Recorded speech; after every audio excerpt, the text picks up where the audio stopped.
This girl felt insecure about her looks and was discriminated against because of her height. Looking at her competitors in the interview, every one of them had long legs and was beautiful. For the first time, she edited her photo in her resume to look like a beauty, hoping to pass the interview at Wendai Company. Seeing the photo in his hand, the recruiter immediately told her to go home and wait for news, and that there was no need to continue the interview. Before she left, he didn't forget to mock her. "This is totally different from our brand image, and it's completely unconvincing for advertising." Su Chung, being hot-tempered, couldn't hold back and immediately broke an apple on the table in half with her bare hands, then retorted, "Popular aesthetics are not for you to decide."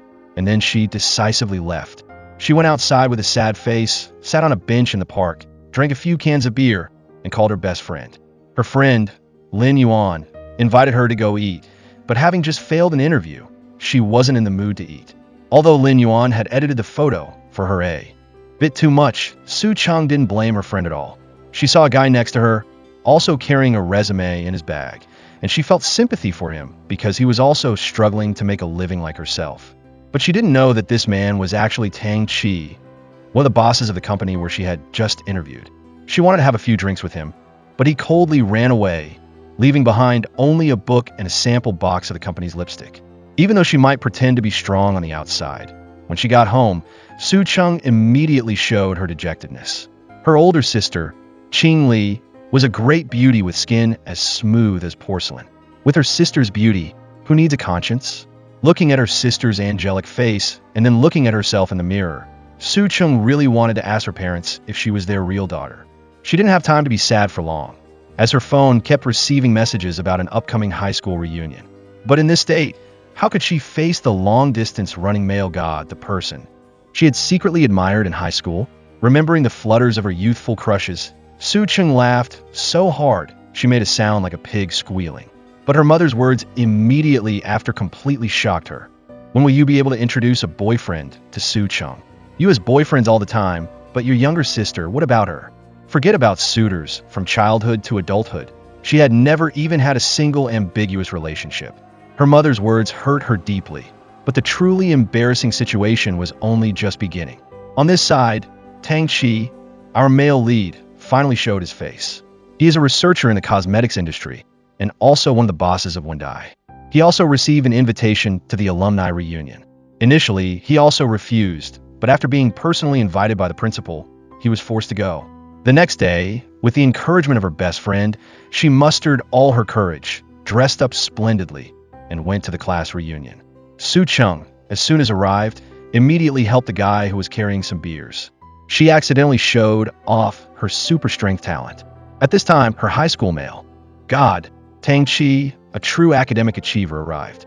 He was currently working for Wendai Company. When an old classmate asked Su Chung where she was working, she said she was a marketing employee at Wendai Company. But unexpectedly, her classmate's boyfriend was working there. In the end, her lie was exposed in front of everyone, and she could only say that she was waiting for the interview results there. Upset, Su Chung showed off her talent by opening a bottle cap with her bare hands.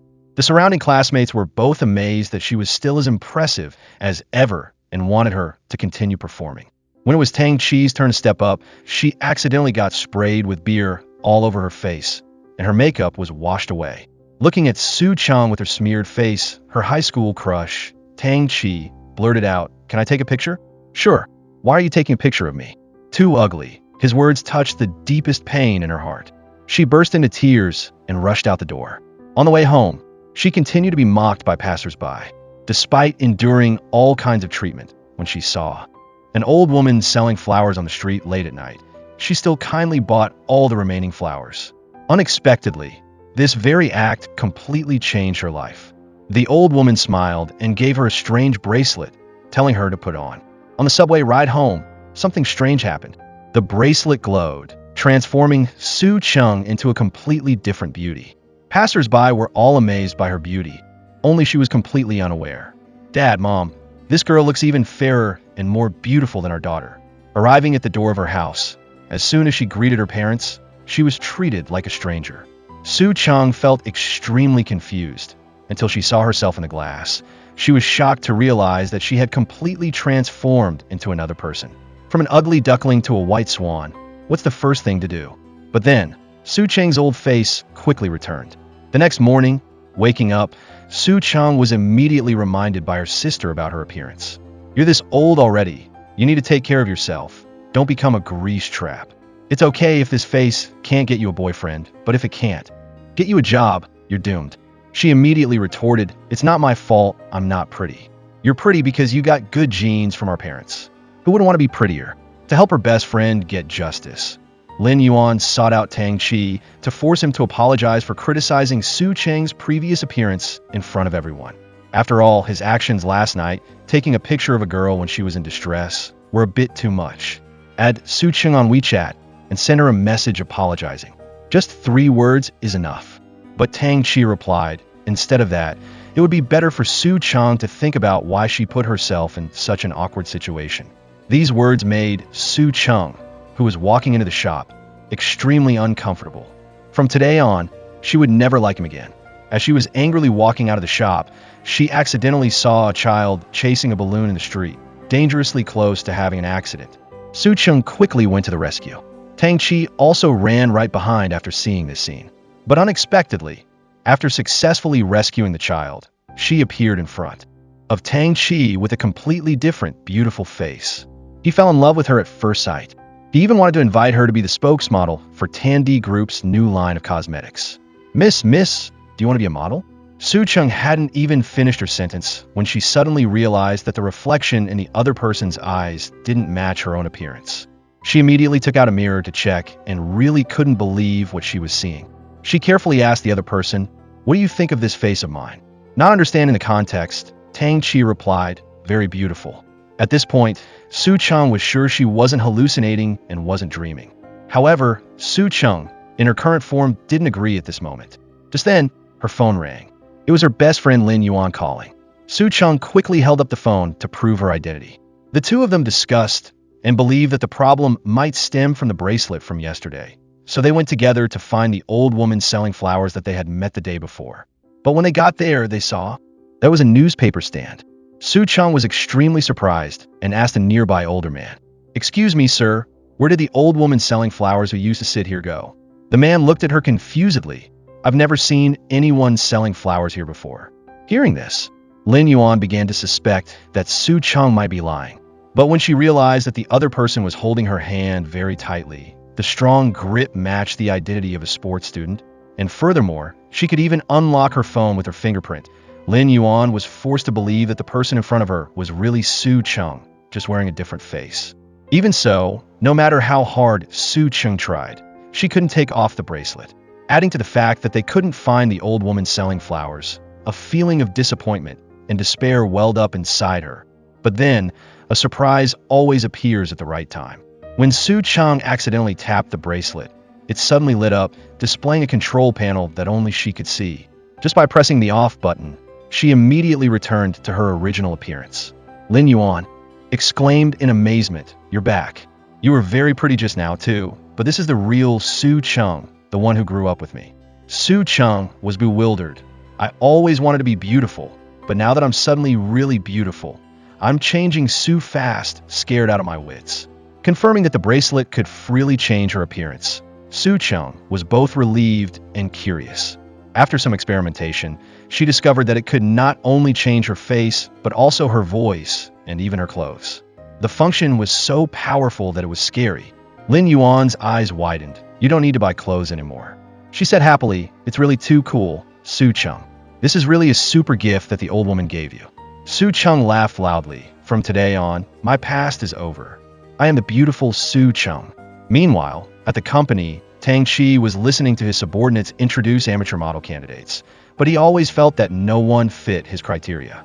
He then drew a portrait of Su Cheng, as he saw this morning, even saying that the scar on her face was a medal of a beautiful soul. After that, he assigned his colleagues to find the person based on that clue. The main clue was the logo on Su Cheng's gym bag. From there, they followed the trail to a gym. The gym confirmed that the girl they were looking for was indeed their customer, but they refused to disclose personal information. Meanwhile, Su Cheng, after transforming into a beauty at her doorstep, saw a man pushing her sister. She immediately kicked, punched, and pinned him down on the spot. Get lost. However, her sister didn't recognize her new face but she complimented that she's so beautiful. Returning home, her sister unexpectedly saw her younger sister carrying a bag identical to the one the beautiful girl who helped her earlier had. Coincidentally, her sister recommended her for a job at the cosmetics company, Tang Chi Group. So when Tang Chi Group contacted the gym to ask for a phone number, the person who received the call was her sister. Her sister thought that the other side wanted to talk about her younger sister's job. So she handed the phone to Su Chung. Hello? Is this Miss Su? Can you come to the company tomorrow? We want to meet in person to discuss the job. Su Chung thought that she could start working tomorrow and was overjoyed. But she didn't expect that when she used the bracelet's beautifying function to cover up the scar and minor imperfections on her face, and then went to Tang Chi Group and changed clothes at the front desk, she would have to endure another heavy blow. This is the amateur model you found? Why are you impersonating Miss Su? I am Miss Su. I came to Tang Chi Group to intern in the marketing department, but your employees kept dragging me to put on makeup, saying I was some kind of amateur model. I thought President Tang liked that type, like her like that. Absolutely not possible. These words of Tang Chi made Su Chung extremely embarrassed. She ran into the bathroom, used the bracelet's beautifying function to change to a different face and outfit, and took the fake name Su Mao in order to get revenge on him for humiliating her. But she didn't know that the reason Tang Chi disliked her actually stemmed from her incomprehensible actions in high school. At that time, as a student who was particularly good at sports, Su Cheng's strength was very great. Her classmates suggested a way for her to pursue the academic achiever Tang Chi. Look him straight in the eye, maintain a friendly smile, and use a gentle tone to express her interest. But she just glared at Tang Chi, crushed a walnut with one hand, and offered it to him to eat. This incident left Tang Chi with psychological trauma to this day. Su Mao, acting all delicate and refined, walked in, accidentally took a tumble, but stood up on her own before Tang Chi's astonishment. Hello, I'm Su Mao. Tang Chi, seeing that the person he was looking for had arrived, decided to invite the other party to be the spokesmodel for his eyeshadow product. This product could help ordinary girls become beautiful and confident. But after all his efforts to persuade her, he was scolded badly. Do you have some kind of misunderstanding about girls? There are girls who stand out because of their bravery. There are girls who shine because of their kindness. This world has countless kinds of beauty, yet you only want to use appearance to define beauty. Your vision is so narrow, so your products probably aren't much better either. In reality, she was intentionally making things difficult. The two other co-founders felt that she was too arrogant and rude, and wanted to switch targets to invite a star to be the representative. But Tang Chi thought that she made a lot of sense, and insisted on choosing no one but her. After that, Su Chung went to find her best friend Lin Yuan to eat, drink, and celebrate having vented her anger at Tang Chi. So what if I look like this? Absolutely no way that can be the type he likes. I was really blind. How could I have liked that Tang Chi guy back then? She completely ignored all of Tang Chi's calls. Unexpectedly, the next day, Tang Chi relied on her bracelet and handbag to deduce that Su Chung and Su Mao were close friends. Otherwise, they wouldn't have used the same style. Left with no other choice, Su Chung had to admit that she knew Su Mao, agreeing to arrange for the two of them to meet in the evening. From a high school incident, she discovered that Tang Chi was very sensitive to iridescent light and sparkly things. Another, a clip, and sent it to the group. Her best friend, after watching it, also had to admire him. Too awesome. Therefore, the next day, Su Mao came to the cosmetics company to take photos as planned. Seeing that she was nervous and couldn't produce good photos, Tang Chi deliberately made her feel entertained, causing Su Mao to laugh freely and take pictures comfortably. But a problem arose. If they just took normal photos, they couldn't highlight the smudge-proof characteristic of this sparkling eyeshadow. So Su Mao had a way. She opened a can of soda on top of her face, and her eyeshadow still didn't smudge, so the photo shoot went well. But unexpectedly, during the break, they hadn't found Su Chung for a long time. Tang Chi called her. She quickly changed into Su Cheng's clothes and said that Su Mao had asked her to do some things. Although Su Chung invited everyone for coffee because they had worked hard to help with her work, they were still resentful. While Su Chung appeared, the chairman called her back to take pictures. In order to avoid exposing any flaws, Su Chung had to change outfits constantly, to the point of exhaustion. Su Chung was doing two jobs at once, but became the object of everyone's hatred. No one knew that she had a special ability to instantly transform into a different appearance. The beautiful girl, Su Mao. In everyone's eyes, she seemed to be lazy and shirking work. suddenly disappearing without a trace. After successfully completing the photo shoot, Su Mao said, "I'm here thanks to Su Chung." But in the eyes of her colleagues, they only saw Su Mao's kindness and generosity, and her hard work and persistence. No one realized that more than an hour had passed, and no one had seen Su Chung. Because she wanted to be confident, beautiful, and live as herself, she decided to participate in the company's photo shoot. But unexpectedly, her plan to be officially hired under her real identity was flatly rejected by Tang Chi. He looked down upon Su Cheng's ordinary appearance, but he fell in love at first sight with Su Mao's beautiful and elegant appearance. He proactively invited her to dinner. "Sorry, I'm a little tired today. I can't attend." "Then rest well." Her colleagues constantly ostracized her. Only the chairman stepped forward to lean on, because without Su Chung, "Mao, haven't had breakfast? After drinking, you definitely need to eat something. I ordered some plain congee. Drink a glass of honey water too. I'm leaving now, goodbye." Tang Chi stood rooted to the spot, completely stunned. He didn't remember what happened last night. So confused that he didn't dare call Su Mao, he could only ask his best friend for help. "Last night I got drunk and slept with someone." "What? You slept with a girl?" "I don't remember anything. Just my head hurts, my lower back is sore, and there are red marks on my body." Looking at the bracelet on the bed, Tang Chi remembered Su Mao's appearance when she was lying there, and finally made up his mind. When the two met again, Su Chung tried to act like nothing had happened, but Tang Chi still couldn't resist making a sarcastic remark. "Did you not go home last night? You remember?" "I can explain. Whether you went home or not is none of my business. But I hope you can take a shower and clean yourself up. Don't bring the smell of barbecue to the company." She didn't go home last night, and this morning she rushed back to wash her face and change clothes. She didn't know that the bracelet she had dropped had been picked up by Tang Chi, who wore it on his wrist like a treasure, keeping it as his own secret. Luckily, Su Mao had appeared in time yesterday. Otherwise, she probably wouldn't have been able to keep this job. Thanks to introducing Su Mao, she was able to stay at the company. Looking at the glamorous advertising poster of herself, Su Chung was secretly delighted. But she didn't know that Tang Chi, on the other side, had also made a decision. He would pursue Su Mao. Because she wanted to keep her job, she endured all the looks of disdain, did the most difficult tasks, stayed up the latest, just hoping to prove herself. Just then, the bracelet began to malfunction. The image on the screen flickered continuously, signaling that her ability to transform was about to become unstable. And Tang Chi, when he saw that she was no longer obediently enduring as before, immediately threw his pile of work in front of her, her appearance continuously changing uncontrollably. Afraid of being discovered by Tang Chi, Su Chung had to hide in the company's warehouse. Tang Chi heard a noise in the warehouse and went to check, but the results scared him out of his wits. "Does my face look pretty or not pretty now?" "Pretty." Knowing that she had returned to Su Mao's beautiful face, Su Chung finally breathed a sigh of relief. But before she could respond, thunder sounded outside the window. Fearing that she would turn back into her ugly appearance, Su Chung quickly turned off the lights. Afraid of being seen by Tang Chi, she immediately hugged him tightly. But this intimate action made Tang Chi, who had always secretly loved Su Mao, his heart beat wildly, and his face also turned red. "We should calm down and talk a little." Tang Chi wanted to push Su Mao away, but Su Chung, fearing that her secret would be discovered, immediately put her hand over his eyes. No, I'm very conservative in love. I don't accept a relationship based solely on the physical." You first let go of me, Su Mao."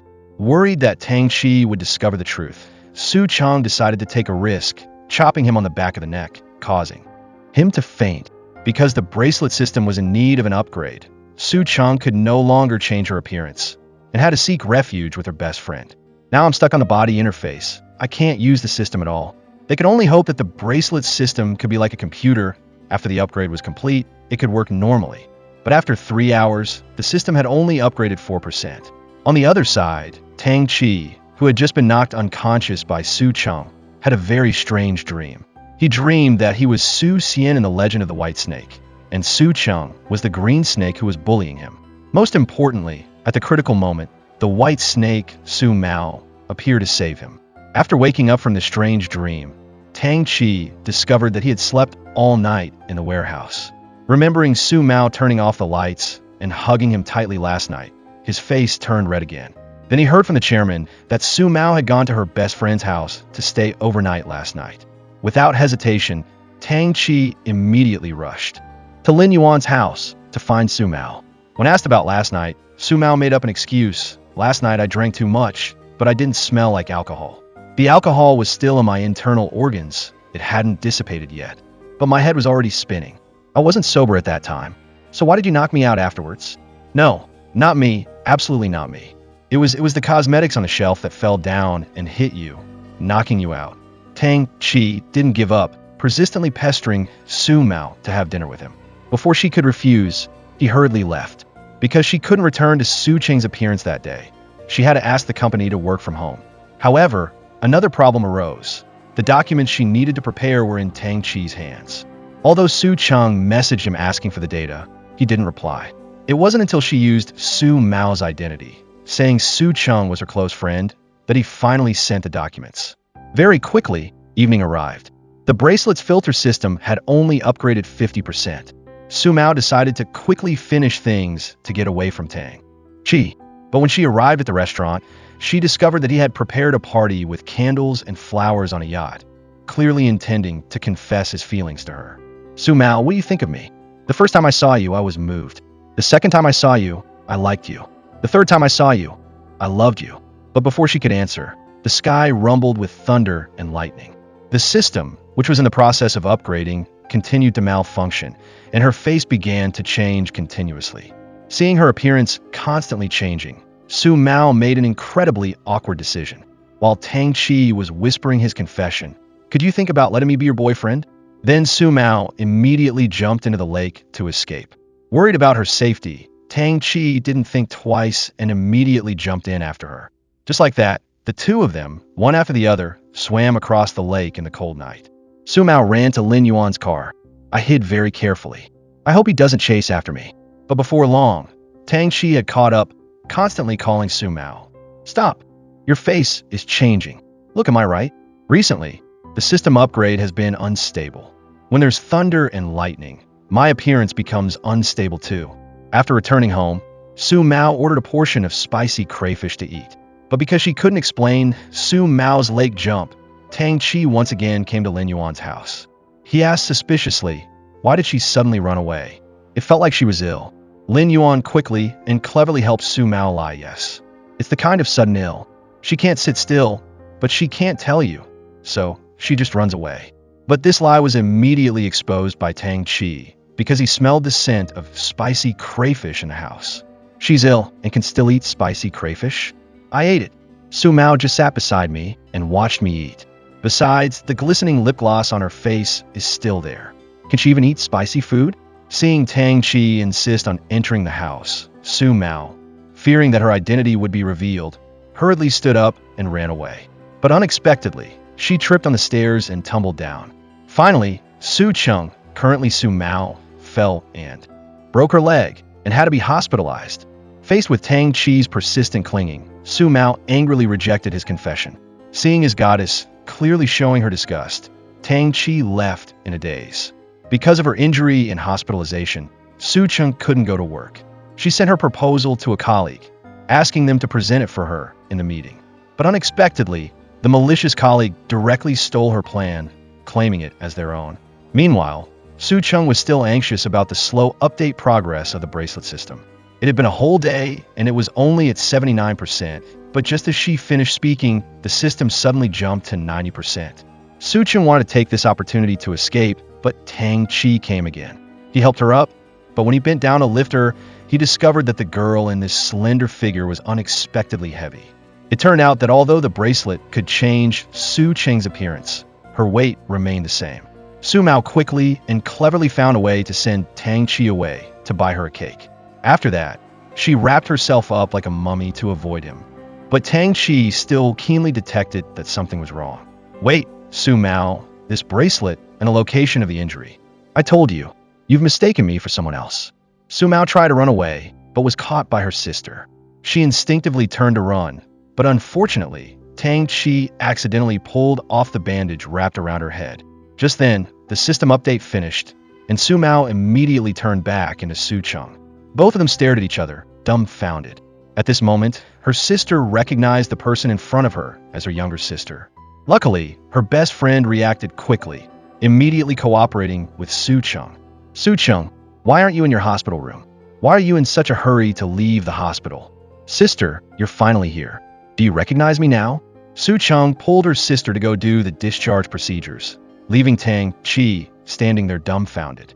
But Tang Chi immediately blocked them, questioning, Su Chung, why are you in the hospital? And what about Su Mao?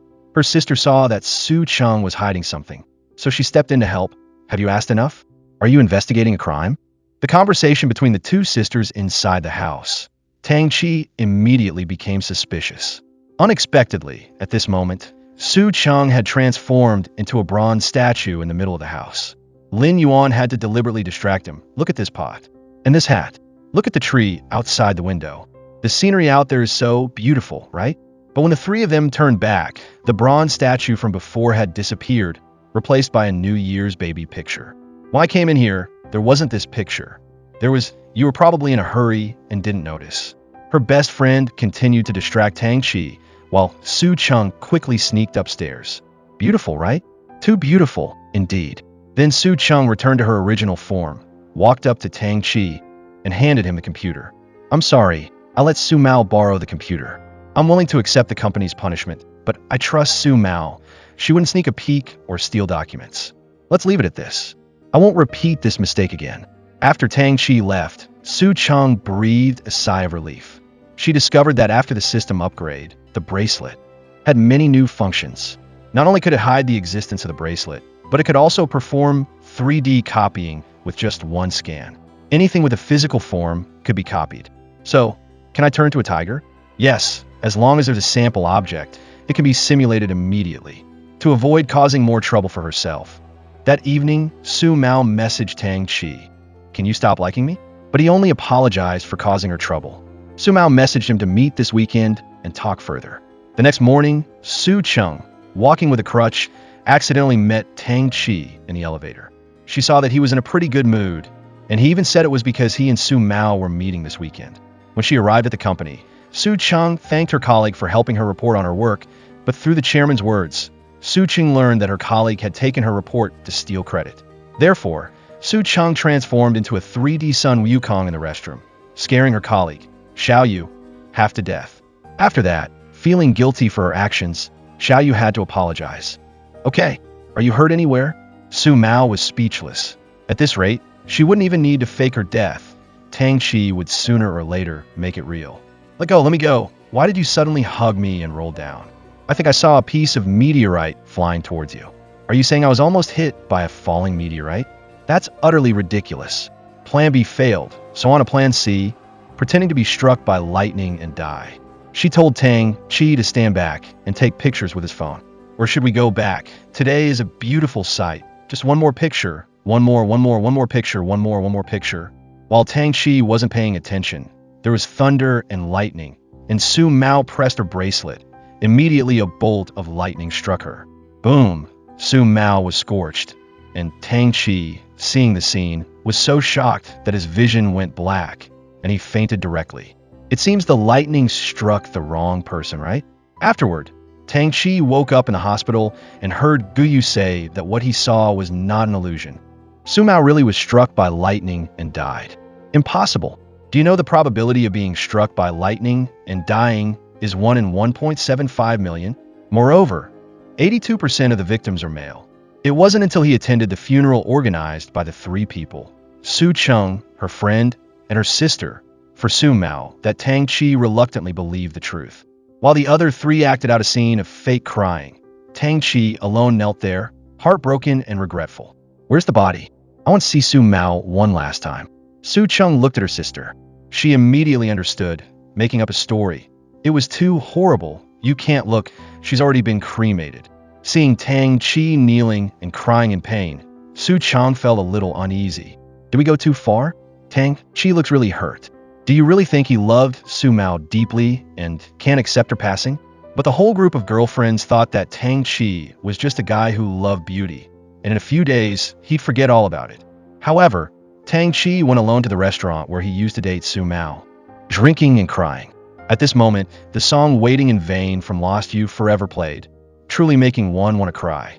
The next day at work, Su Cheng discovered that Chairman Tang had taken a leave of absence, something that had never happened before. Tang Chi was known as a workaholic, working year-round without rest. Yet now he was absent. It turned out he took leave to seek medical treatment. Tang Chi had long suffered from an eye condition, and this time, the immense shock coupled with drinking had worsened his condition. Meanwhile, Su Cheng and Lin Yuan discovered a loophole through the belongings Su Mao left behind. He would surely realize that Su Cheng and Su Mao were the same person, and the two frantically tried to find solution. Resting at home, Tang Chi stared at Su Mao's belongings, his heart filled with pain. He was quietly thinking when suddenly there was a knock on the door. It was Su Cheng. She intentionally came to visit him to erase her traces on the items Su Mao left behind. But already disliking her, Tang Chi immediately closed the door, refusing her. Su Cheng thought for a moment and quickly came up with another way. A moment later, there was another knock on the door. When Tang Chi opened the door, an alpaca was standing in front of his house. Of course, this was Su Cheng transformed. Not long after, Tang Chi received a call from Lin Yuan, saying that this was the animal Su Mao had raised when she was alive. So Tang Chi brought the alpaca into the house and took care of it carefully. He let the alpaca sit by a cool fan, while he himself put on a windbreaker to make it more comfortable. But right at this moment, Su Cheng discovered that Tang Chi was holding a document with her handwriting on the table, which could reveal her identity. She immediately rushed over, delivered a kick, knocking Tang Chi to the side, and then tore the paper to shreds. Seeing the alpaca in front of him standing on two legs, Tang Chi told himself he was hallucinating again. But even though it was causing trouble, he wasn't angry but felt sympathy, thinking it was sad because it couldn't see its owner. A good person like Su Mao, and yet she passed away so soon. When he ran to get a vacuum cleaner, she immediately smashed all the cosmetics Su Mao had used to erase Su Cheng's fingerprints on them. This time, it was really taken to the extreme. Tang Chi chased the alpaca around the house until he was exhausted, and it retreated into a corner of the house. She thought Tang Chi would hit it, but unexpectedly, he held out a carrot and said he would forgive it this time. Tang Chi immediately called Guyu, asking him to come and take care of it, because Guyu had previously volunteered for the Animal Protection Association. If this happened, Su Cheng could certainly be exposed, so she again asked Lin Yuan for help. Immediately afterward, Lin Yuan blocked Guyu's path and accidentally broke her leg. She had to ask him to take her home because the last time he was drunk, he threw up in her car. Finally, thanks to her best friend using all sorts of tricks to hold Guyu back, everything went smoothly. The alpaca saw the picture Tang Chi drew of Su Mao, and also saw the familiar bag from the first time she met him when she failed the interview, realizing that the person sitting next to her on the stone bench at that time was Tang Chi. He also drew another picture from the first time he met Su Mao, even though he only saw her back with her kindness, forgetting herself to save the child. He knew she was an angel and was moved. He also praised Su Mao, even injured on the face. She did not blame the driver a single word, but only comforted the frightened child. When he saw him applying eye drops, the alpaca looked worried. I'm a person with tetrachromacy. People with this syndrome can see 100 times more colors than normal people, so his eyes have been sensitive since childhood, unable to withstand strong light. Su Cheng immediately felt sympathy for him. That's why she knew he couldn't see Su Mao's face clearly the first time in the strong sunlight. He said that as long as he was careful, it wouldn't affect his life. Because he took medicine, Tang Chi felt sleepy and dozed off. Unexpectedly, Su Cheng felt compassion, transformed back into her original self, and immediately carried Tang Chi to bed to rest. Unexpectedly, when Tang Chi woke up, it was already the next morning, and Guyu was still waiting for him outside the room. It turned out he came and saw Tang Chi sleeping, so he didn't disturb him, but he also didn't understand who had carried him from the sofa to the bed. Suddenly not seeing the alpaca, Tang Chi panicked. Immediately, Lin Yuan called, saying Su Cheng had found it and taken it to a farm so it could have a freer life. That night, Tang Chi even texted Su Mao's SIM card, saying goodbye to her one last time. It was nice to meet you, to like you. I will lock away all my memories of you. Goodbye. It seemed as though everything about Su Mao had ended, but in Su Cheng's heart, she always felt a little guilty for deeply hurting Tang Chi.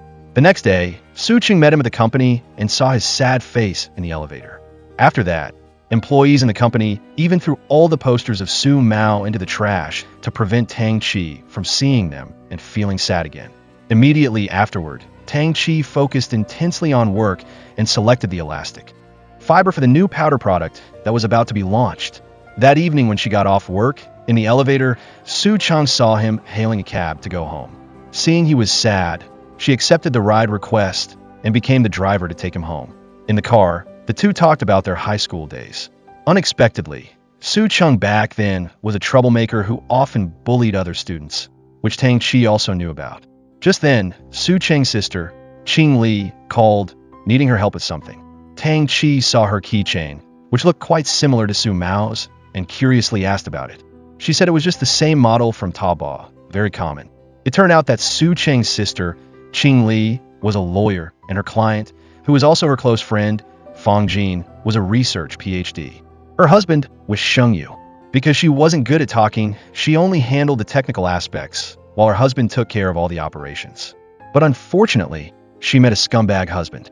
He cheated on her, abused her, took her invention, and demanded a divorce.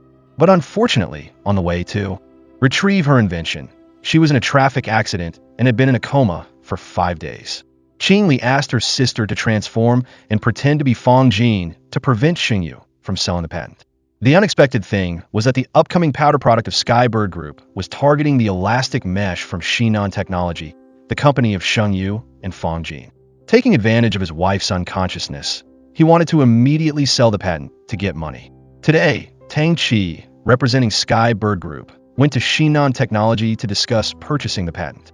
Tang Chi entered the meeting room and waited first, but when Tang Chi just bent down to pick up a pen, he immediately saw a fight in the meeting room. Don't you go too far. What if I bully you? This is my company, my turf. Look around this meeting room. Are there any cameras? If I beat you up, what can you do to me? Tang Chi's partner threatened and abused his wife. He was about to step out to intervene when he witnessed a bizarre scene, making him think he was hallucinating. Get out. Wait, help me. You've got a lot of nerve. Let go of my hand. Let go. Don't do that. What the hell is this? The woman, hearing about domestic violence, became even more enthusiastic. She immediately messed up her hair and pulled her clothes askew. Honey, you're clearly hitting me, aren't you? Are you mentally ill? Don't hit me anymore. I'm in pain, don't. Tang Chi, hiding under the table, saw the scene and burst out laughing. It turned out that this unruly, fierce, invincible woman was not the real Fong Jeene, but was Su Chang disguised using her bracelet. The real Fong Jeene had been harmed by her terrible husband to the point of being in a coma in the hospital. Don't hit me anymore, don't. The scoundrel was beaten black and blue by Su Chang, wanting to escape, but was pulled back. It's useless no matter how much you scream. There are no cameras here. If I beat you up, what can you do to me? Saying that, she grabbed his stomach, but he was pulled back again. This time, she added a specially crafted combo of punches and kicks. The scoundrel saw Tang Chi hiding under the table and urgently begged for help. As for Su Chang, in Fong Jiene's guise, her eyes widened. Why was Tang Chi here? The two froze in place, and Tang Chi could only think blankly. The person hitting him is you, not me, okay?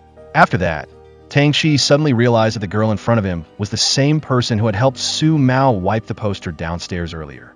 But before he could open his mouth, Su Chang frantically grabbed her bag and ran away. Tang Chi chased after her, wanting to ask about work, but only received a curt reply. Not free. In order to help Fong Jeene reclaim the patent from her husband, Su Chang once again transformed into Fong Jeene and arranged to meet with Tang Chi. As a result, as soon as they met, the yarn of her sweater came loose and got caught on Tang Chi. The more they tried to untangle it, the more tangled it became. And finally, Tang Chi was completely wrapped up in a pile of yarn. That moment of close contact made Tang Chi feel a flutter of emotion again. Just 2 days ago, he was heartbroken over Su Mao's passing. Yet now, he was falling for the woman in front of him. Could it be that he really was a scoundrel, so easily swayed? But Tang Chi didn't know that he was only attracted to everyone Su Chang transformed into, and he had never been moved by her own self. Here, it's a blue yarn. Let me help you. Tang Chi felt a slight tremor in his heart. Tang Chi became so nervous that his words became jumbled. Afterward, getting back to business, Fong Jeene presented evidence of her husband's infidelity and abuse. But the company is the company, and personal matters are personal matters. Tang Chi declared that the acquisition of the air fiber patent was a company decision, and he couldn't decide on his own. Fong Jeene could only ask him to keep the secret about her assaulting Shengyu in the office yesterday. I'm a simple, kind person. I don't even know how to curse. How could I hit someone? That day, I wasn't my true self. That day, I was possessed by a ghost. But Tang Chi still refused to help. That evening, Su Cheng heard her sister recount Tang Chi's testimony at the police station. He had Su Cheng to go with Tang Chi to meet Fong Jeene tomorrow. Now with one person having two identities, Su Cheng had to endure the hardship of transforming again. So, the group of three coordinated again to deceive Tang Chi. Fong Jeene said that the air fiber currently needed upgrading, so they would sell it to him after the upgrade was complete. After being asked where Su Cheng was, Fong Jeene pretended to go out, and the person who came back in was the real Su Cheng. That night, Tang Chi realized that he seemed to have fallen for Fong Jeene. He then sent a message to the deceased Su Mao, his body trembling from the cold, expressing his feelings. I think I've fallen for someone else. This made Tang Chi extremely disgusted with himself. For the first time, I realized how much of a scumbag I am. Despite saying that, Tang Chi still didn't know that the person he loved from beginning to end was always Su Cheng. When Tang Chi heard the news that Shengyu decided to sell the air core technology copyright to Fanda. If this came true, not only would they not get the core material, but Fong Jeene could also be kicked out of the house by Shengyu. Worried, Tang Chi immediately called Fong Jeene. But the person who answered the phone was actually Su Cheng. Pretend to be Fong Jeene, Su Cheng said calmly. I already know about this. I have a way to stop Shengyu's scheme, but I need your help. No problem. What I need to do, just have a cup of coffee. Very quickly, it was time for Shengyu to sign the contract with Fan. Su Cheng intentionally leaked false information on Shengyu's route, making him think that Tang Chi had also arranged to meet President Fan at the coffee shop downstairs. Sure enough, not long after, Shengyu fell for the trap and ran to the coffee shop. I heard you also have an appointment with President Fan. I don't know what you're talking about. I'm just here for coffee. Come on, don't pretend. I also have an appointment with President Fan. We can have a drink together and then go up to the meeting room. Meanwhile, Su Cheng was in the elevator, taking the opportunity to watch Fong Jiene's research video. To practice. Then, under her sister's cover, Su Cheng immediately used her bracelet to transform into Fong Jeene. Entering the meeting room, Su Cheng greeted President Fan. President Fan, I'm Fong Jeene from Shinan Technology. Oh, so it's Dr. Fong Jeene? I've heard a lot about you. I didn't expect to meet you today. It's a pleasure, a pleasure. President Fan, everyone in the industry knew that Dr. Fong Jeene was someone who only focused on research and didn't like socializing. But today, she seemed very friendly. Unfortunately, Su Cheng accidentally revealed her own enthusiastic personality.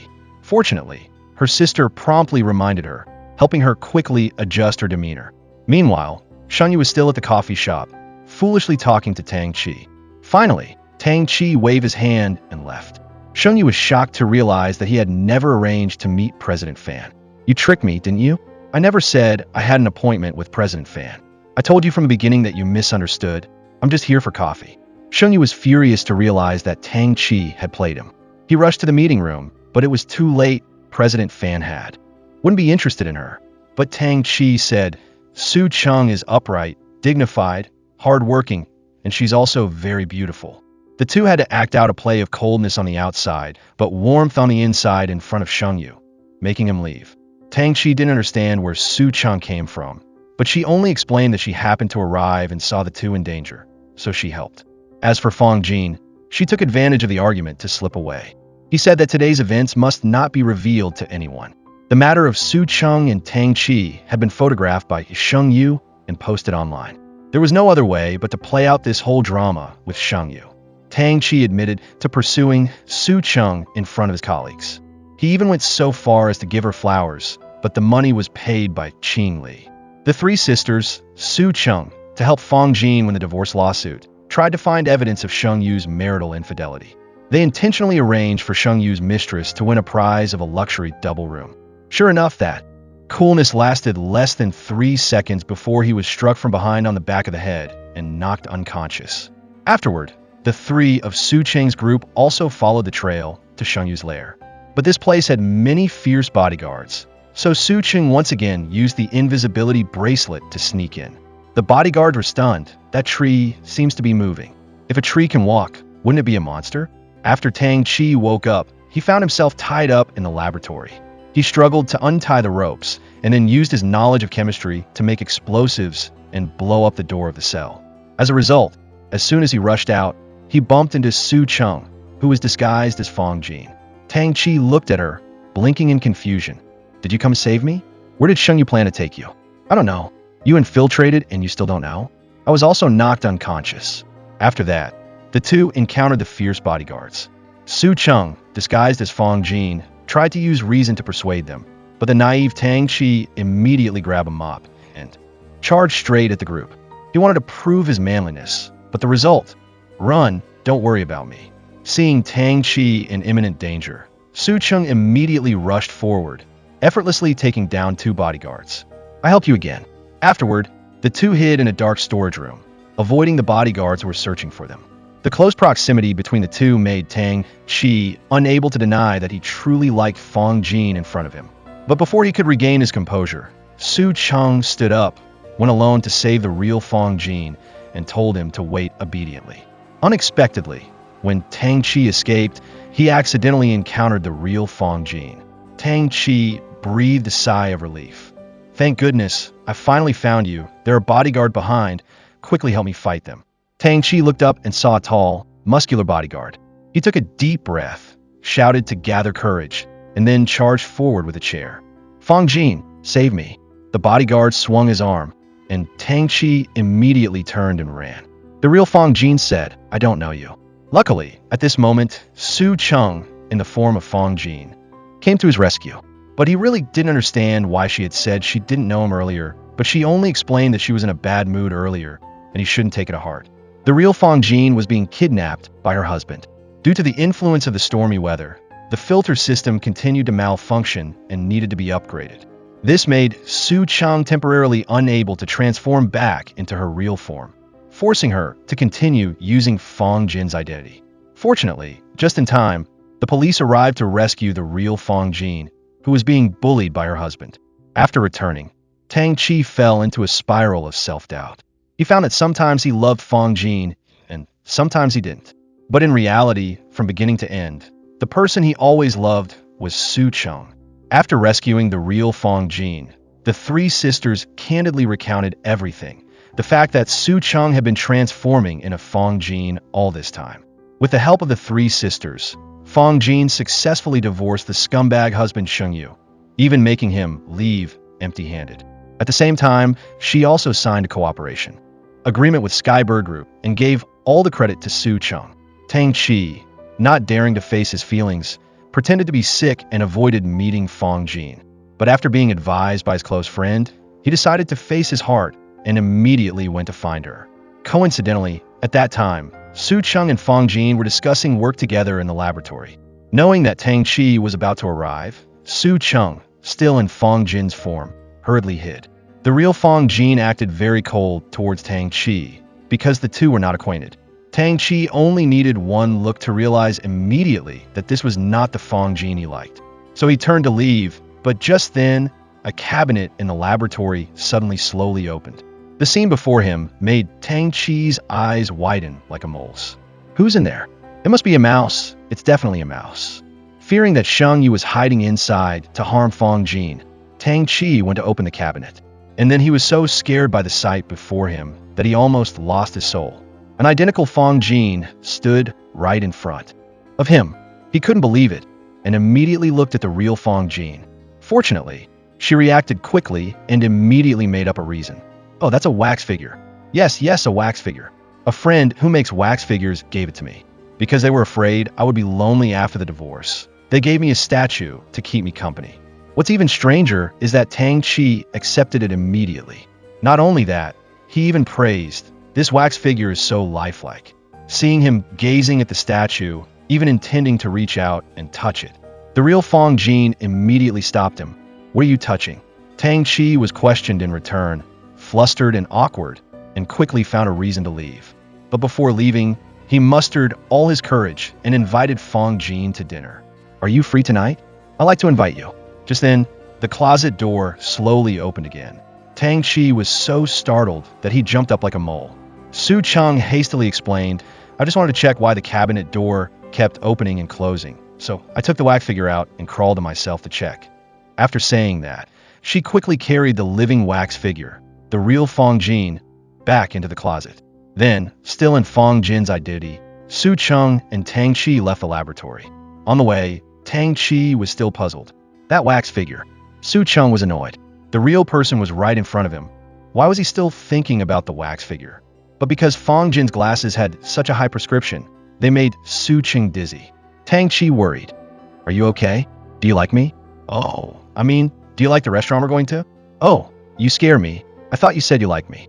But the moment Su Cheng took off the glasses, she clearly saw Tang Chi's eyes, the eyes of a man in love. Because in the past, Tang Chi had also looked at Su Cheng with those eyes. Fearing that things would get out of control, she quickly made an excuse that she had urgent business and escaped from the dinner with Tang Chi. The next day, to prepare for the launch of Sky Bird Group's new product with Dr. Fong Jeene, Qingli prepared a new outfit and look for her. But Fong Jeene always felt insecure about her social skills. Fong Jeene hid in the room and even considered refusing to participate in the live stream.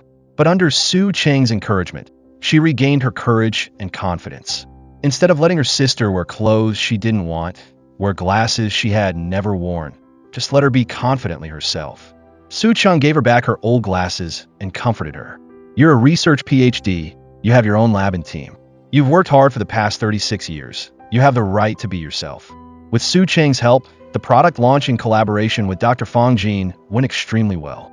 Fong Jeene confidently shared her knowledge to convince investors and customers. After the product launch ended, under a large tree and a 7-colored rainbow, Su Cheng said, "A rainbow is beautiful because it has 7 colors. This world is beautiful because it can contain many different colors, so ordinary people can experience an interesting life. Just like there are women with beautiful appearances, but there are people who just need to wear a white shirt and flat shoes in the laboratory. That is also a kind of beauty."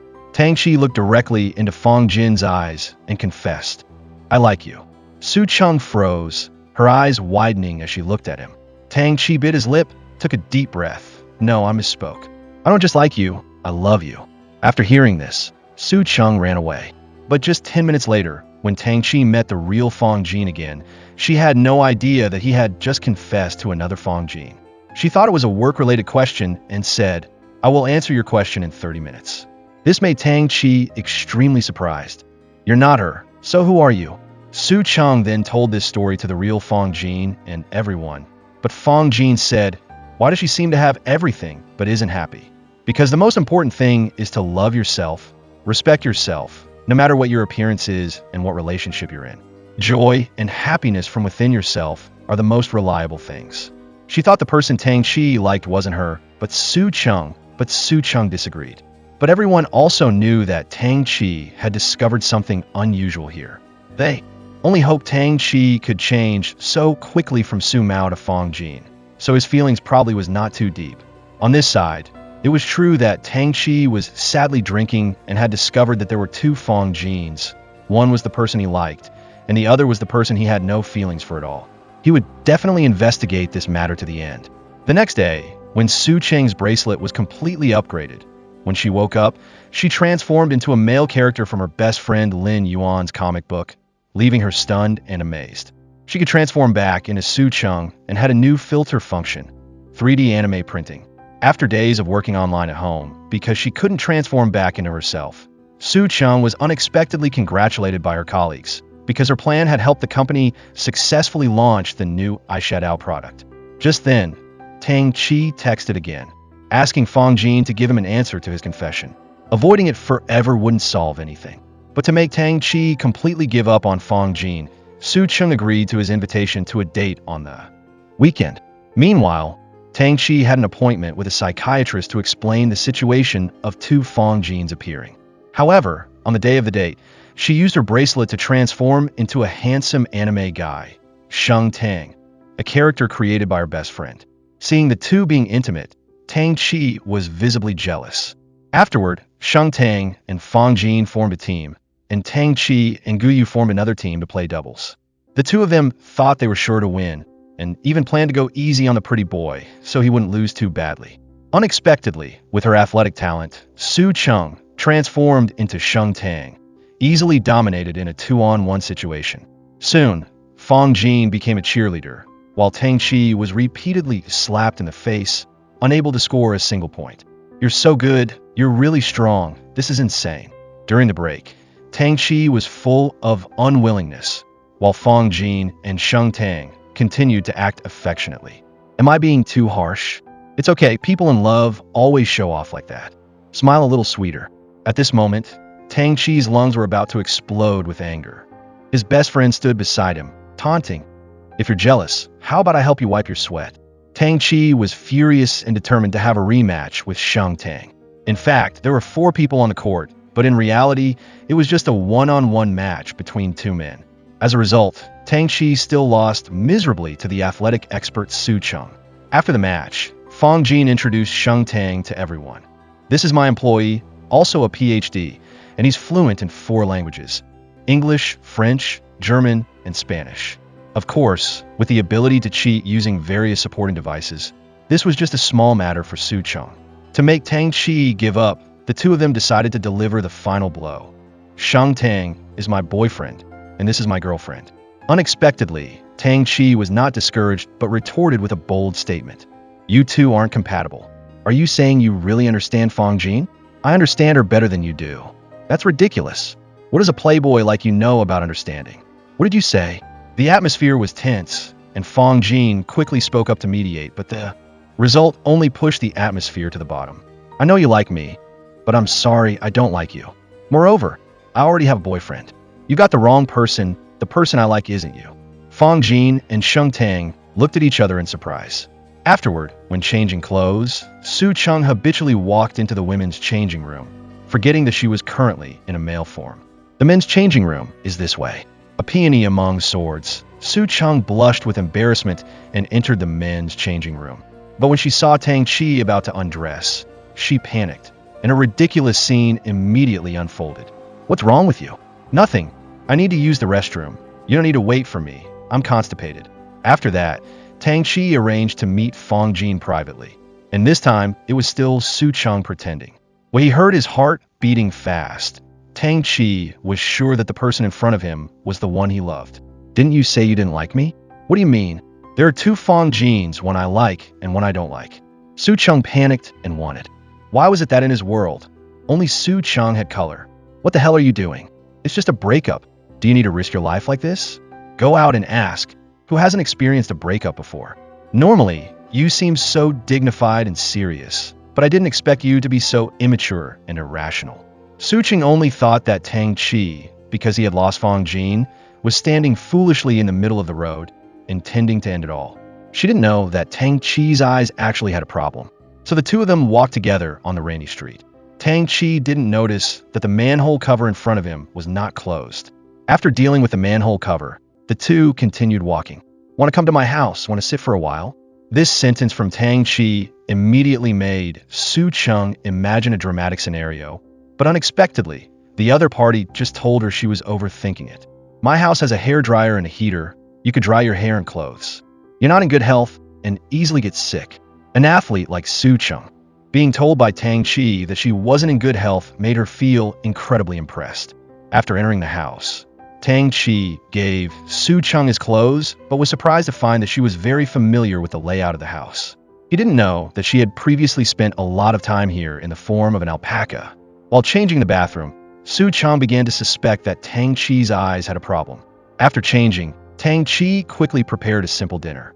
Su Cheng intended to check his eyes, but Tang Chi could see the stain on her clothes, so she didn't suspect anything anymore. In reality, at this moment, in Tang Chi's eyes, only the things Su Cheng touched had color. After dinner, Su Cheng's clothes were dry, but just then she realized she got her period, staining Tang Chi's clothes.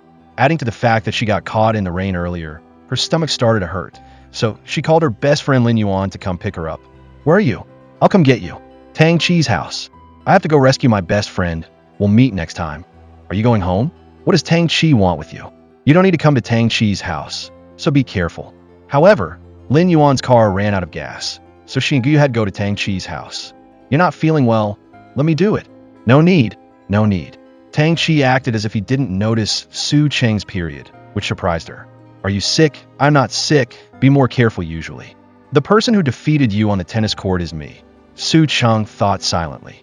After seeing the two of them off, Tang Chi told his close friend the truth about his eye condition. Neither of them understood why only Su Cheng had color. The next day, Tang Chi went to the hospital for a checkup, but his eyes and corneas were completely fine. The doctor determined that this was a psychological issue. There had been a previous patient who temporarily went blind due to the pressure of graduate school entrance exams, and he advised him to see a psychiatrist.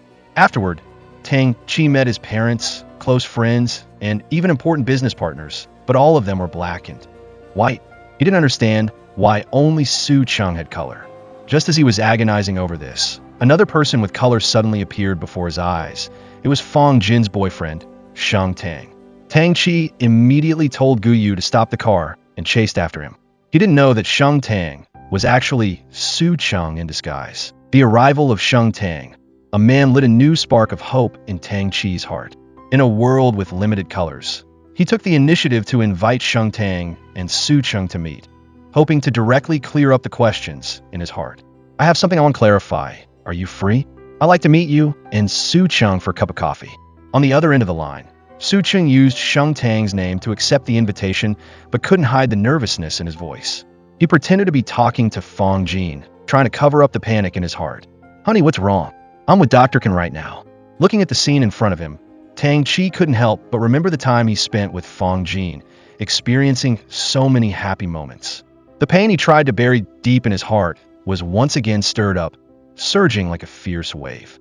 When night fell, he sat alone at the bar, using alcohol to soothe his feelings, and then confided in his close friend about the events of the day.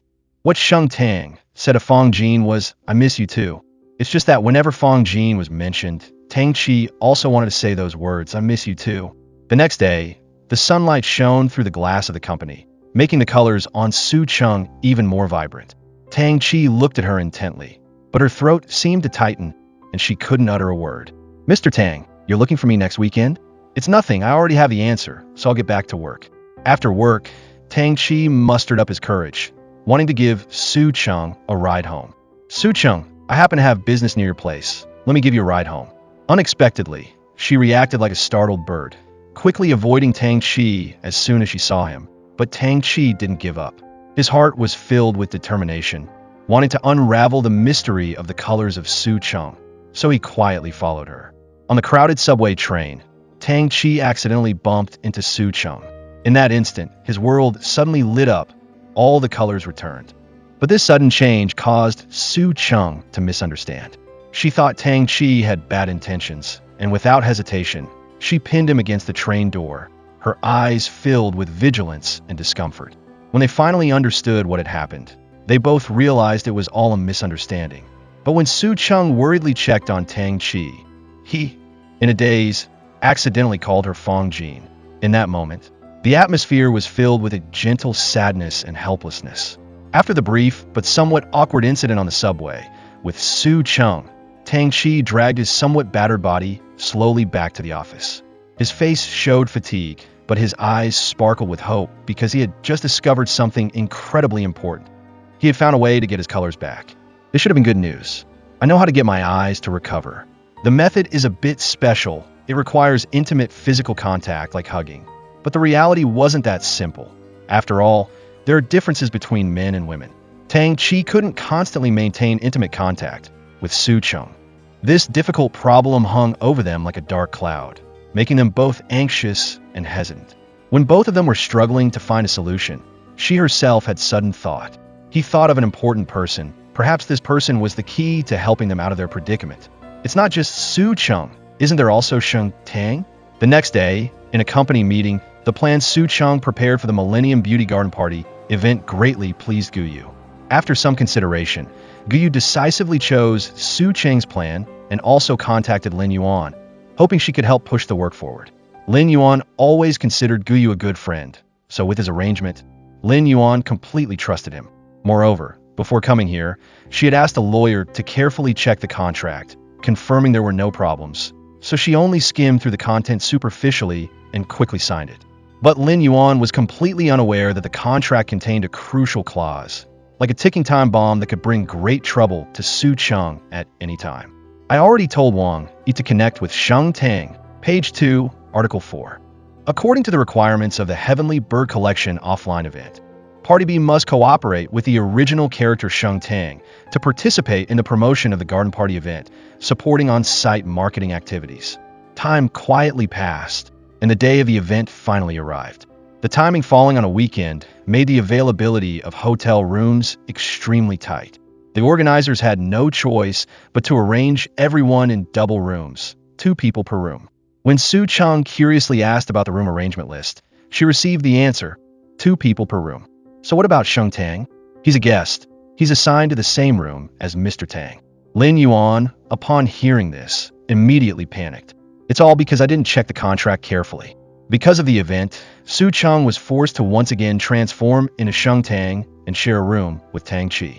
Because Tang Chi's eyes could only see black and white. When Sheng Tang entered the room, all the lights were off. Sheng Tang thought there was no one in the room and was startled when Tang Chi, who had just finished showering, came out. Tang Chi, what's wrong? He seemed completely unaware that the lights weren't on in the room. Can't you see it's dark? Seeing Tang Chi about to change his robe right in front of him, Sheng Tang immediately turned away, embarrassed, and turned on the lights in the room.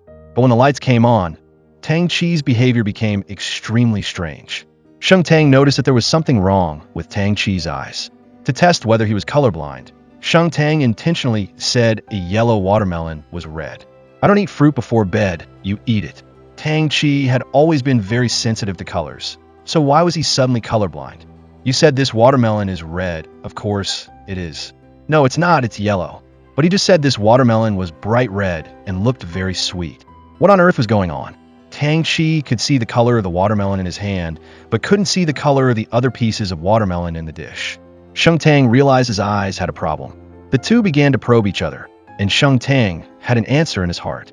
He quickly texted his close friend Lin Yuan, saying that he wouldn't be coming home to sleep tonight because Tang Chi had a problem with his eyes, and he wanted to stay and confirm it further. After all, tomorrow was the company's first major live event, and Sheng Tang didn't want any mishaps to occur. Seeing that Sheng Tang wasn't coming back, Lin Yuan couldn't sleep either and went for a walk. She discovered that the staff had set the wrong theme and contacted Guyu. During the conversation, Lin Yuan got the information from Guyu that Tang Chi's eyes really did have a problem. She agreed to help Tang Chi and the company keep it a secret, but she didn't know that this conversation was overheard by a malicious person in the company, Suyu. Suyu, intending to jump ship to a rival company, immediately used the news of Tang Chi's eye problem as a welcoming gift to report to the other company. In another development, Tang Chi stared at Sheng Tang with a strange look, making him get goosebumps. It turned out that Tang Chi saw 4 familiar figures on Sheng Tang: Su Cheng, the deceased Su Mao, and the person he loved, Fong Jeene. Let's have a drink first. Cheers. You're very similar to someone I used to know. Who do you think I look like? Wanting to stop and fearing that saying too much would lead to a slip of the tongue, Su Cheng immediately crawled into bed to sleep, leaving Tang Chi to sit there alone, deep in thought. He decided to see a psychiatrist next time. Early the next morning, Su Cheng met with her close friend, confirming from Lin Yuan that Tang Chi was temporarily unable to see colors. Do you think this has anything to do with me? Tang Chi is an adult, he's not that fragile. Don't blame everything on yourself. Tang Chi's inability to see colors had a huge impact on the company. Worried that today's event would have problems, Su Cheng arrived at the scene early in the morning. She used sticky notes to mark the colors on all the outfits needed for the event and arrange them by type. Marking the colors for each outfit like that must have taken a lot of time. It was hard work. It's nothing it had to be done. To take care of one person, you end up taking care of everyone. Isn't this the youth of so many people with secret crushes? However, just as the event started, the marketing director of the rival company came to cause trouble. I've long admired Dr. Tang's reputation. I know he's always been recognized in the industry for his color expertise. I wonder if I could trouble him to do some makeup here today, so I can learn from him. No. Seeing the opponent's intention to probe, Tang Chi had no choice but to reluctantly face him. Has he heard something, or would it be better to find a way to refuse? Refusing might make them even more suspicious. Tang Chi called Guyu, telling him to call Su Cheng to help him. But at this time, Su Cheng had transformed into Sheng Tang and was participating in the event. Excuse me, where is Su Cheng? Tang Chi was framed by the rival company, exposed as a person with color blindness in front of everyone. If Mr. Tang just does a makeup look here himself, I will automatically clarify the rumor. Amidst countless camera lenses, Tang Chi was at a loss for what to do. Just then, Su Chung appeared like a ray of light in his life. She brought the heavenly bird cosmetics box to Tang Chi, asking him to help her with her makeup. Because in Tang Chi's eyes, only Su Chung had color, Tang Chi quickly completed an exquisite makeup look.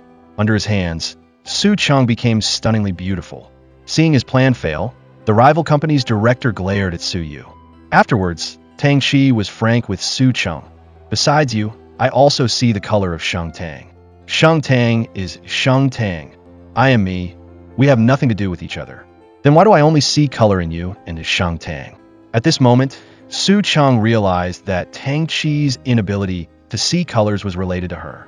But to help Tang Chi regain his sight during this important event, Su Chung suddenly ran to him and hugged him tightly. A miracle happened. His colorblind eyes were immediately cured.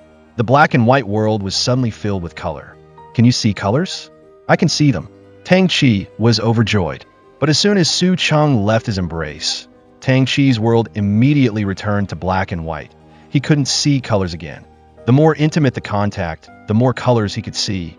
To help Tang Chi heal his eyes, Su Chung made a bold decision. Don't be angry. Please don't be angry. Saying this, she put her arms around Tang Chi's neck and proactively kissed him on the cheek. Tang Chi was immediately stunned. Have you seen the colors yet? Don't be angry. Are your eyes okay now? They're fine. What no one expected was that this time, Tang Chi's vision was actually completely restored, without any relapse. Before he could react, Su Chung hurried away. On the other side, Guyu was still looking for Sheng Tang to get him ready for today's performance. Where on earth is Sheng Tang? You're being mean to me. I'm not. You're the one being mean to me. Guyu realized he had unconsciously raised his voice at her and quickly calmed her down. To buy time for her close friend, Su Chung started acting spoiled and unreasonably whiny with Guyu. Very quickly after that, Su Chung transformed back into Sheng Tang. However, Tang Chi also noticed something unusual about Su Chung. Throughout the event, he realized that Su Chung and Sheng Tang had never appeared at the same time. Whenever Sheng Tang was present, Su Chung disappeared. And vice versa, when Su Chung appeared, Sheng Tang was nowhere to be seen. Looking at Sheng Tang's reflection on the screen, Tang Chi suddenly wondered, is this screen an electronic display? It turned out that the seemingly ancient screen was actually made up of 11 electronic display panels. The reflections inside were all pre-recorded images. This meant that currently, Sheng Tang didn't need to be on stage and could rest. To test his suspicion, when Sheng Tang went on stage, Tang Chi called Su Chung. As expected, no one answered. He told a colleague to look for Su Chung, but no one could find her. This further strengthened his suspicion. Has anyone ever seen Sheng Tang and Su Chung appear at the same time? Never. At this point, Guyu also realized something was amiss. The three men split up to take action. Director Zhou went backstage to look for Sheng Tang. Su Chung panicked, stammering that Sheng Tang had returned to his room. At the same time, Tang Chi went to the hotel to check, but didn't find Sheng Tang there. As for Guyu, he's in Lin Yuan's room. After the performance ended, Sheng Tang was no longer with Lin Yuan. Reasoning through each clue, Tang Chi realized. When Sheng Tang appeared, Su Chung disappeared. The two never appeared at the same time. It was too obvious. Tang Chi immediately went to find Su Chung. At this time, Lin Yuan also realized that Su Cheng's secret had been exposed and quickly called to inform her. Knowing she had just slipped up, Su Chung panicked and ran back to her room. But just as she arrived, she was blocked by Tang Chi at the door. Where's Sheng Tang? Sheng Tang isn't my boyfriend. How would I know where he is? If I don't let you go, then Sheng Tang won't appear either, right? It's like you two are sharing one body. You have to prove it to me. I want to see both you and Sheng Tang at the same time. Fine, I'll take you to find Sheng Tang. Su Chung led Tang Chi back to the hotel. But just then, a strange scene occurred again. Mr. Tang, wait for me a moment. I'll be right out after I finish eating. Now do you believe me? The very next second, Su Chung suddenly felt dizzy and fell into Tang Chi's arms, letting him carry her back to her room. After seeing Tang Chi off, the two close friends breathed a sigh of relief, marveling at their well-coordinated teamwork. Now, all that was left was to clean up the aftermath so that Sheng Tang could disappear in front of Tang Chi. So, Su Cheng transformed back into Sheng Tang, telling Tang Chi that he had urgent business and had to leave during the night. However, due to the thunderstorm, the bracelet once again went into system upgrade mode, causing Su Cheng to be stuck in Sheng Tang's form, unable to change back. Worried about Su Cheng, her close friend advised, "Hurry up and leave. What if someone comes looking for you? I'll tell them you weren't feeling well and left with Sheng Tang already. I have to trouble you again." Friends are for relying on. But Tang Chi's intuition was incredibly sharp. He smelled the scent of fruit juice on Sheng Tang. Because just now, when he took Su Cheng back to her room, she also drank fruit juice. Suspicion rose again in his heart. Sheng Tang, feeling guilty, made a flimsy excuse to distract him. But as Su Cheng was driving away, Tang Chi suddenly stood in front of the car, wanting a ride home. On the way, Wang Yi called Su Cheng about work. Because Tang Chi was sitting right next to her, Su Cheng didn't dare answer. Wang Yi kept calling persistently, making Tang Chi misunderstand that she was bothering Sheng Tang. "I apologize for the trouble. In the future, I'll remind Wang Yi not to call outside of work hours." But not long after, Wang Yi called again. "You just focus on driving. I'll handle Wang Yi. I'm Tang Chi." On the other end of the line, Wang Yi was stunned. "I called Su Cheng about work. Why is Mr. Tang answering?" Sheng Tang, worried about being exposed, immediately hung up, but Wang Yi called again. Left with no choice, Sheng Tang had to answer. "Wang Yi, I'm Sheng Tang. I'm driving and can't talk right now. If you need anything, just find Lin Yuan. She'll explain everything to you." Wang Yi was even more confused. "I called Su Cheng. First it was Tang Chi, then it became Sheng Tang, and then Lin Yuan was brought into it." A little later, Lin Yuan came to find Wang Yi, giving her the work documents that Su Cheng had prepared. Wang Yi thought it was reasonable and didn't think further. At this time, in the car, Sheng Tang switched places with Tang Chi to take turns driving. But due to the thunderstorm making the bracelet unstable, Sheng Tang's face suddenly changed back to Su Cheng's. Seeing herself in the mirror, Su Cheng panicked and quickly bent down, pretending to pick something up. But in the end, she was still discovered by Tang Chi. "Su Cheng, your face has turned into Su Cheng's." Su Cheng immediately used her quick wit, opening her eyes wide and pretending to be scared. "Monster, stay away from me. You're not human. Get away, go away. I saw your face turn into goo use. Who are you, really?" Thanks to her skilled acting, she once again deceived Tang Chi. But Tang Chi was still skeptical. "That's not right. I saw with my own eyes your face turn into Su Cheng's. I also saw with my own eyes your face turn into Lin Yuan's." To make Tang Chi believe her more, Sheng Tang made up a story about his family having a history of eye diseases. So, Tang Chi was brainwashed by Su Cheng again, thinking that he had a vision problem. But when he calmed down, Tang Chi discovered a clue. In Sheng Tang's phone, there was another contact named Su Cheng. Two people sharing the same phone. How is that possible? With his own eyes, he had seen the two of them appear at the same time. If the Su Cheng beside him was real, then the Sheng Tang in the room was very likely fake. Thinking of this, Tang Chi's gaze gradually shifted to the mirror behind him. A thought flashed in his mind. To verify his suspicion, Tang Chi immediately went to Sheng Tang's house, but he wasn't home. Worried that Su Cheng's parents would reveal a flaw, Qing Li hastily chased Tang Chi out, intentionally leading him around in circles to buy time. Where is Sheng Tang? What on earth is going on between her and Sheng Tang? When Qing Li didn't know how to answer, Sheng Tang appeared. Seeing Tang Chi persistently questioning, Su Cheng called Sheng Tang out to confront him. The moment Sheng Tang appeared, Tang Chi was dumbfounded. It turned out that after the bracelet was upgraded, it had gained a new feature. Sheng Tang explained that he had recently been applying for a research grant. In addition, his health wasn't good, so he didn't want to go out. "Have you received the grant?" The very next second, Sheng Tang received a notification that the grant had been approved. But because he was too excited, he coughed up blood and collapsed. Su Cheng hurriedly got into the ambulance with him. That night, Tang Chi received terrible news. Sheng Tang had passed away. Just like Sima Zhao in the Three Kingdoms, it was too cruel. Tang Chi blamed everything on himself and completely broke down. It turned out that after Su Cheng opened the filter bracelet, she looked at the newly launched 3D projection function. She gently pressed it, and her close friend beside her transformed into her appearance. Filter. Just like that, two identical people appear before her eyes. "Su Cheng, I've turned into you." "Really? That's so cool. Seeing Tang Chi chasing after her relentlessly, Su Cheng simultaneously activated 3D printing and 3D projection, turning Lin Yuan into Sheng Tang.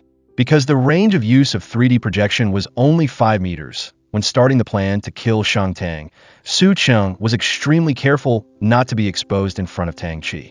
Although the function of the filter bracelet was monstrous, karma always comes around. When Tang Chi was grieving over Sheng Tang's death, he suddenly noticed that the bloodstains on his clothes were fake. The color of this blood was not the same as real blood. Guyu also suddenly remembered that Su Mao was struck by lightning and died. Fong Jeene was killed by personality, and Sheng Tang laughed himself to death. 3 consecutive deaths, each one strangely terrifying. The probability of these 3 deaths occurring was 0.0000001%, even lower than the probability of a comet hitting the Earth. After that, Tang Chi went to the laboratory, re-examined the bloodstains on his clothes, and finally confirmed that it was just fake blood used in movies. It turned out that Sheng Tang wasn't dead, it was all an act. But Tang Chi suspected that a person named Sheng Tang didn't even exist in this world. He fell into chaos. After that, both of them went to the police station. The police searched the system and found that there was absolutely no data on Sheng Tang. There's no such person. It's impossible. You must have been tricked. Tang Chi's worldview collapsed. He left the police station in a daze. The next morning, Tang Chi called Su Cheng, asking for the address of Sheng Tang's funeral service. Sheng Tang instructed that after his death, he should be immediately cremated and his ashes scattered at sea. If you want to pay your respects, just find any river and release them there. After all the water in the world is connected. After that, Tang Chi continued to ask about Sheng Tang's family. Su Cheng fabricated a story. Sheng Tang was an orphan, raised by his grandmother from a young age. So that means his entire family is gone? That's right, but his grandmother is still alive. Give me her address. I want to visit her. After saying this, Su Cheng immediately regretted her slip of the tongue. Are you crazy? Why did you say she was still alive? Why didn't you just say she was dead too? Su Cheng again used the filter bracelet to transform into Sheng Tang's grandmother. But Tang Chi quickly noticed a flaw.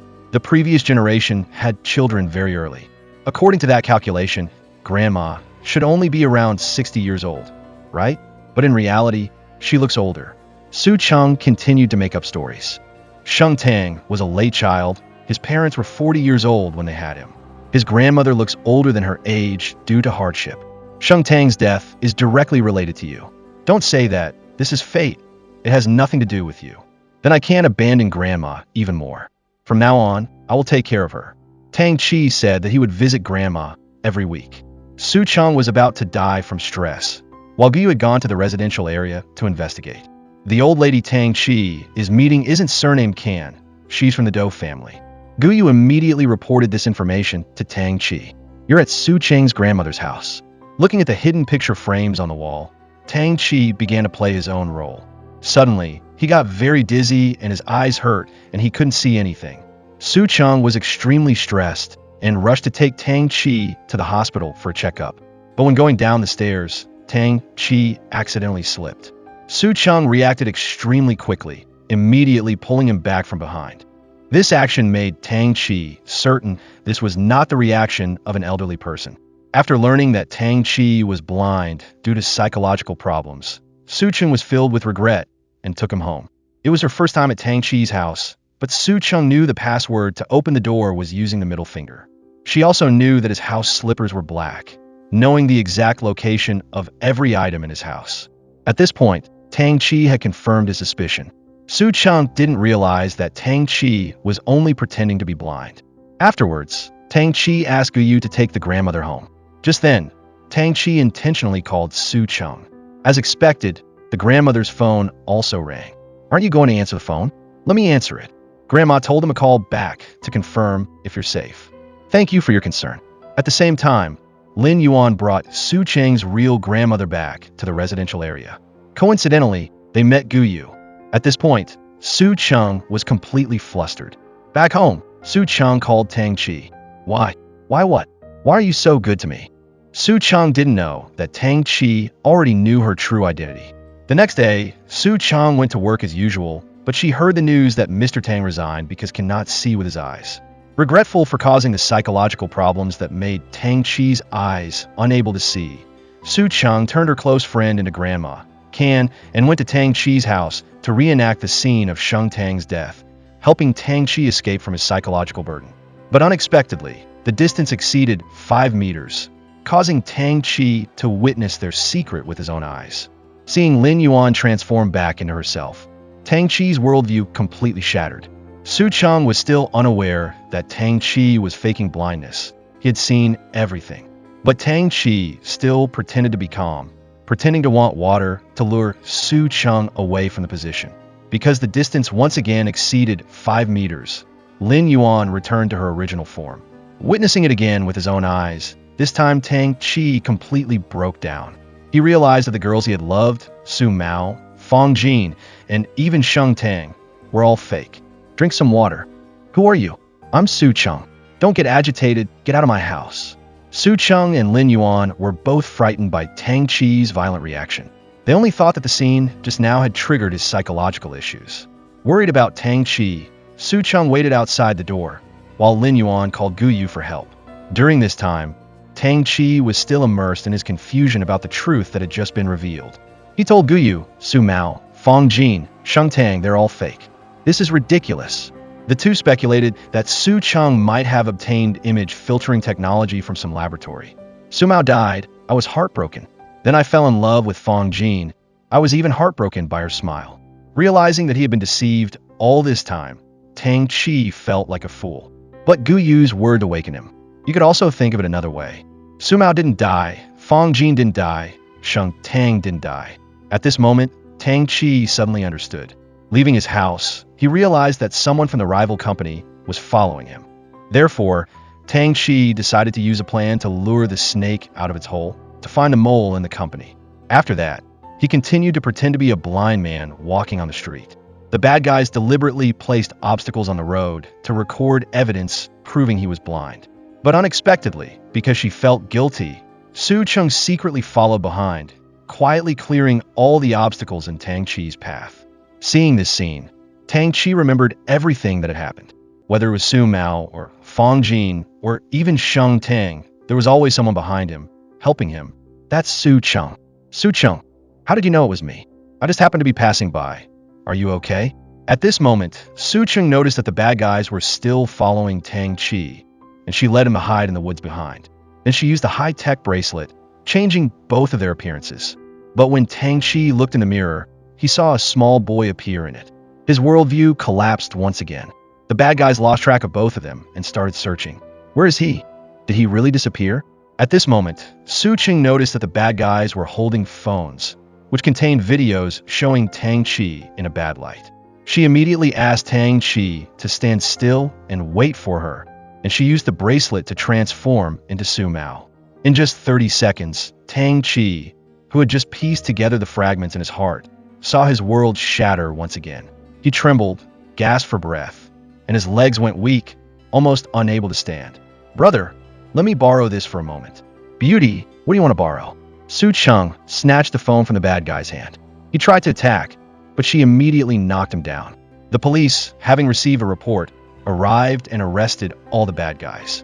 At the same time, the company also found out that the mole was Su Yu, but at this moment, it was Su Cheng's worldview that collapsed. She discovered that Tang Chi had never been blind. It's been a long time, Su Mao. You can see me, right? Your eyes are better? Yes, I can see very clearly. Do you want to explain? Panicked, Su Cheng hurried back to her close friend's house. Lin Yuan had ordered a table full of her favorite foods, but she had no appetite, not knowing how to face Tang Chi. Tang Chi sent her a message. I'm waiting for you. These 3 words lingered in her mind for a long time. But in the end, she decided to go to Tang Chi and confess everything. In front of him, she continuously changed shapes, transforming into Su Mao, Fong Jeene, and Sheng Tang, one after another. Are you trying to trick me again? No, there's no one else. But after saying that, Su Cheng turned into an alpaca. So the alpaca in the zoo wasn't the original one. I'm sorry. Su Cheng thought she would be fired. But unexpectedly, Tang Chi said that everything was over and left. The next morning, Su Cheng walked into the company with enthusiastic steps. But when she entered the elevator, she accidentally ran into Tang Chi. Su Cheng felt Tang Chi's scrutinizing gaze on her, causing a sense of unease to rise in her heart. Tang Chi suddenly approached her. "The button on the back of your shirt is undone." Then he gave her his jacket. In today's company meeting, Guyu introduced a new product that Tang Chi had researched called White Dove perfume, requesting everyone to submit a plan in 3 days, and the best one would be chosen. Soon it was time to leave work, and Su Cheng, looking a bit tired, once again headed towards the elevator, but she again coincidentally met Tang Chi. Su Cheng took a deep breath, smiled, and returned the jacket to Tang Chi. After work, Su Cheng and her cousin met at a bakery, planning to choose some pastries to take to the elderly at the nursing home. The bakery was filled with sweet aromas. The two chatted while tasting the pastries to decide which ones were the best. At the same time, Tang Chi stood across the street, quietly looking at Su Cheng in the bakery, feeling a bit jealous. Immediately after, her phone rang. "Hello, Mr. Tang, where are you?" "I'm working outside. Is there something wrong?" "Are you sure you're working?" "I'm sure." "Why?" "Good." Then he hung up. Su Cheng continued to choose pastries with her cousin, bringing them with heartfelt intentions to the nursing home. There, the two arranged the pastries neatly and invited the elderly to try them. Then they took out the new perfume bottles developed by the company, hoping to bring the elderly ladies a bit of gentle and pleasant fragrance. "Use this. It's not as good as the rose water that costs a dozen yuan. Young lady, keep it and give it to someone else. If old bodies like a spray on something fragrant, people will laugh at us." Faced with rejection, Su Cheng wasn't discouraged. She used advanced photo editing technology to help the elderly ladies restore their youthful images. When each beautiful picture of the ladies appeared, their faces lit up with smiles, and memories covered in the dust of time were suddenly revived. Su Cheng gently noticed a hint of melancholy in an elderly lady's eyes and softly approached to ask. The other elderly lady saw this and explained that her husband had treated her very well before. It's a pity he died young, and she never remarried. Hearing this, she quickly edited, combining photos of the elderly couple when they were young and old, and printed it out as a gift for the elderly lady. Receiving the picture, the elderly lady's eyes suddenly sparkled with tears, as if she were recalling countless beautiful memories. Just then, a gentle fragrance wafted over. It turned out that Tang Chi had arrived with a bouquet of fresh flowers. This time, the attitude of the elderly ladies seemed to change. They began to open up and share their stories. Tang Chi seized the opportunity to reintroduce the perfume. When the elderly ladies tried the fragrance, they couldn't help but praise it. "I never thought old people could use perfume too." Then one elderly lady asked curiously, "Earlier you said this perfume was free in exchange for us chatting with you for a while, right?" "That's right. Is there anything you'd like to share? What do you want to hear?" "Anything. I'm happy to listen." "Then come sit over here, I'll tell you." In that warm and quiet time, Su Cheng, like a gentle messenger of time, helped the elderly gradually remember their youthful dreams on the faces of the elderly. A faint smile gradually appeared, as if the river of time was slowly flowing before their eyes. Memories sealed by the passage of time, under Su Cheng's guidance, suddenly shone brightly again. After the interview concluded successfully, everyone packed up the recording equipment while chatting. But just then, Su Cheng's cousin suddenly got a cramp in his hand. Su Cheng immediately rushed over, her eyes filled with concern and worry. "It's probably nothing. Massaging it with some medicated oil will be fine." But right at this moment, Tang Chi became jealous. He deliberately showed his displeasure by frowning tightly. "Mr. Tang, if you have something to say, just say it. If I've done something wrong, I will definitely correct it." "That man, does he like you?" "Are you talking about Wen Tan?" "Of course he likes me." "And you, do you like him?" "Of course I like him too." At this moment, Tang Chi fell into a deep suspicion. "I'm his older cousin. How could I not like him?" Just then, Tang Chi mentioned the last time he saw Su Cheng at the bakery. But before he could finish, a bird's nest in the tree suddenly fell for some reason. Immediately after, the two of them accidentally embraced, as if time had stopped at that moment. After thinking it over carefully, Tang Chi finally mustered up the courage to confess his feelings to Su Cheng. "I really like you." He slowly moved closer to Su Cheng. Just as he was about to kiss her, Su Cheng suddenly forcefully pushed him away. "I've already apologized to you. If you don't want to forgive me, you can fire me, you can hit me, you can punish me however you want. I absolutely won't resist. But how could you play with me like this?" Thinking that it was all an act of revenge, her eyes filled with disappointment and anger, she turned and left. Tang Chi had his reasons, but couldn't explain, He could only watch Su Cheng's figure getting further and further away. His heart felt like it was being crushed, hurting to the core. Returning home, Tang Chi replayed every moment that had happened over the past period. The memories of the time spent with Su Cheng played like a movie in his head, over and over. At this moment, he suddenly realized that he had truly fallen deeply in love with Su Cheng. So, he picked up his phone and called Guyu, asking if he had any pictures of Su Cheng.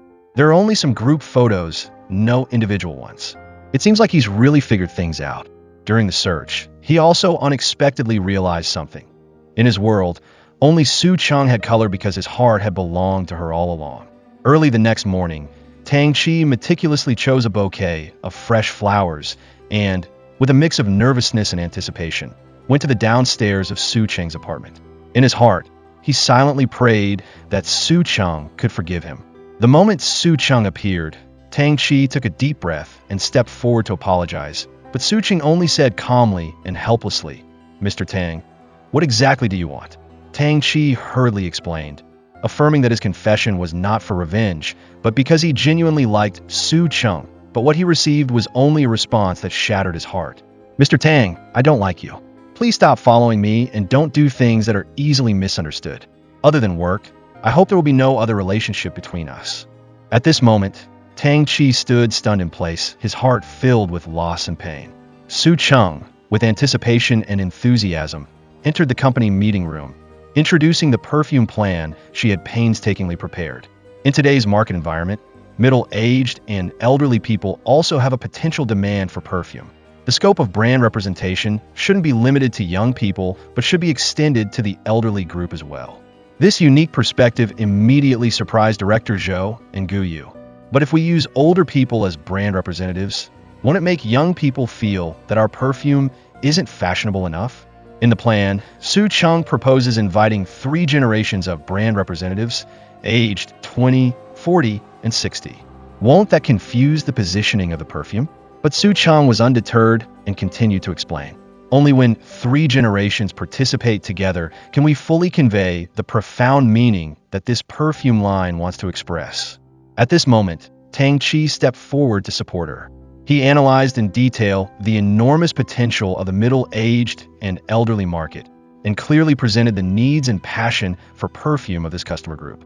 Everyone listened and fell into thought, starting a lively discussion about the choice of brand representatives.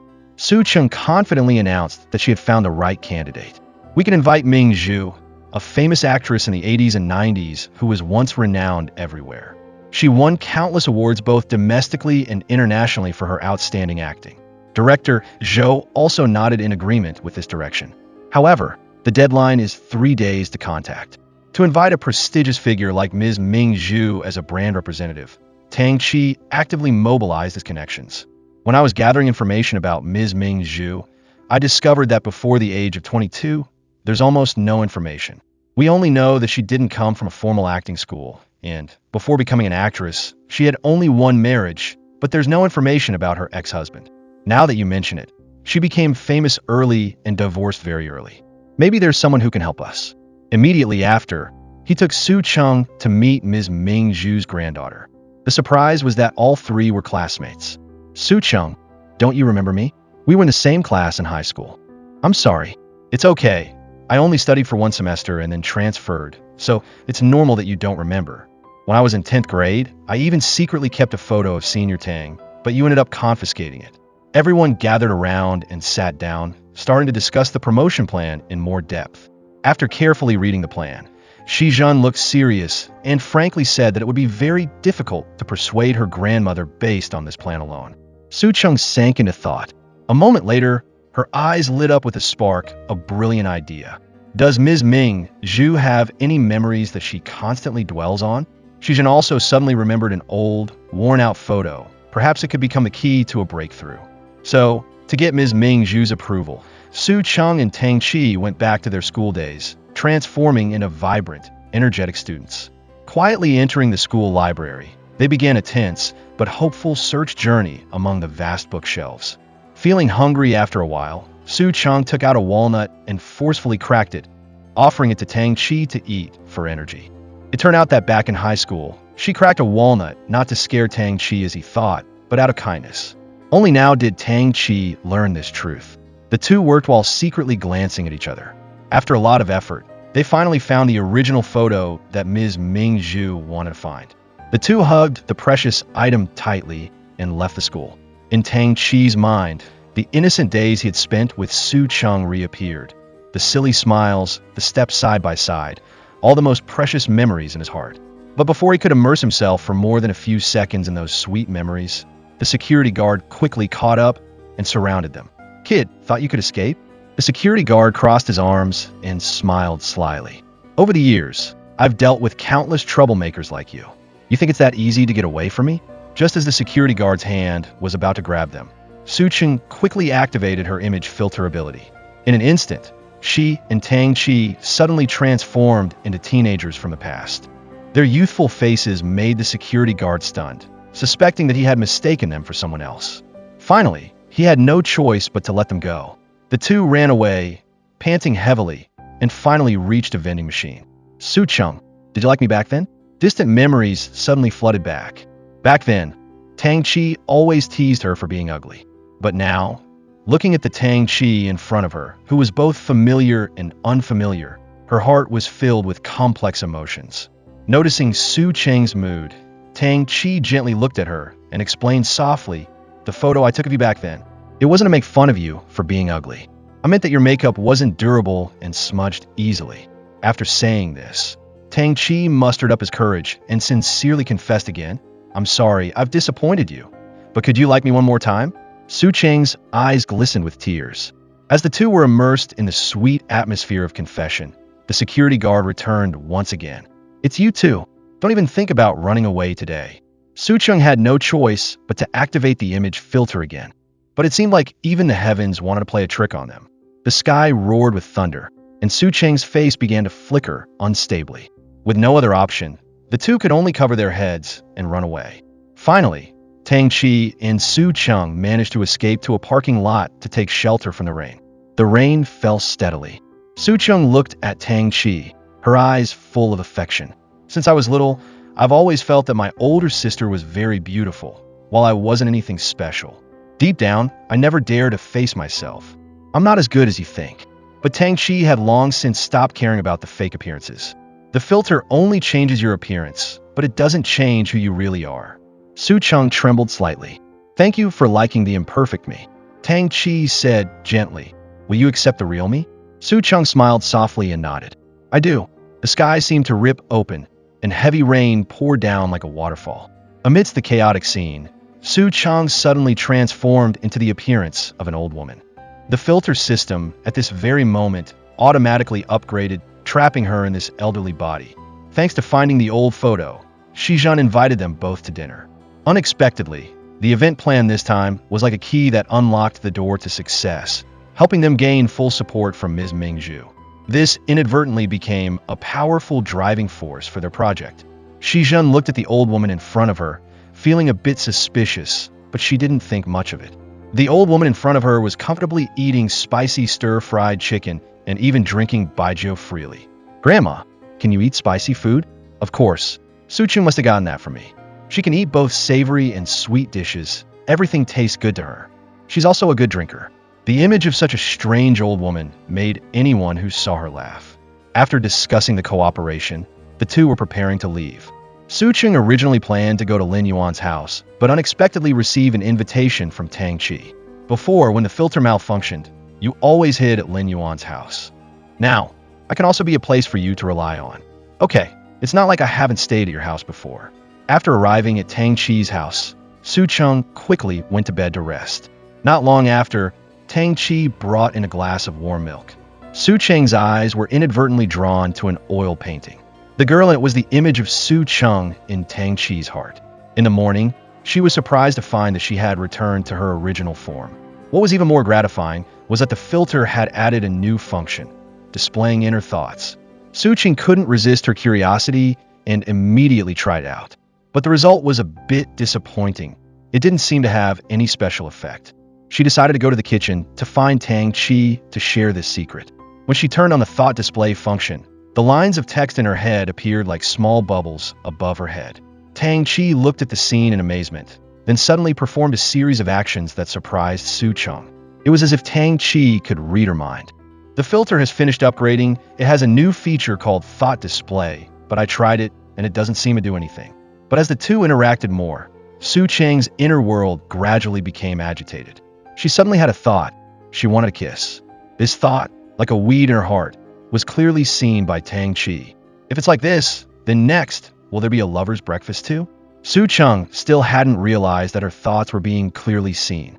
Looking at the text displayed above her head, Tang Chi slightly curled his lips into a smile. Finally, he couldn't hold back anymore and revealed the truth. It turned out that after this upgrade, the filter allowed the designated person to see Su Cheng's inner thoughts. This discovery made the relationship between the two even more subtle and interesting. Right at this moment, Tang Chi looked deeply into Su Cheng's eyes and once again expressed his feelings. I have so much I want to tell you. I love you. The atmosphere at this moment had reached its peak. Tang Chi suggested wanting to try the feeling of a deep kiss.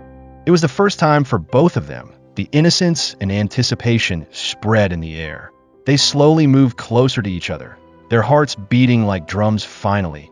In that morning filled with love, their lips met, completing the first kiss for both of them.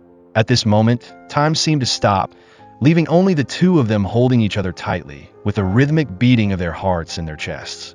After that, Tang Chi thoughtfully drove Su Cheng to work. The two of them entered the elevator together, and the doors slowly opened just as they ran into a coworker. That clueless coworker still had a bit of silly in his eyes, completely unaware that Su Cheng and Tang Chi were together.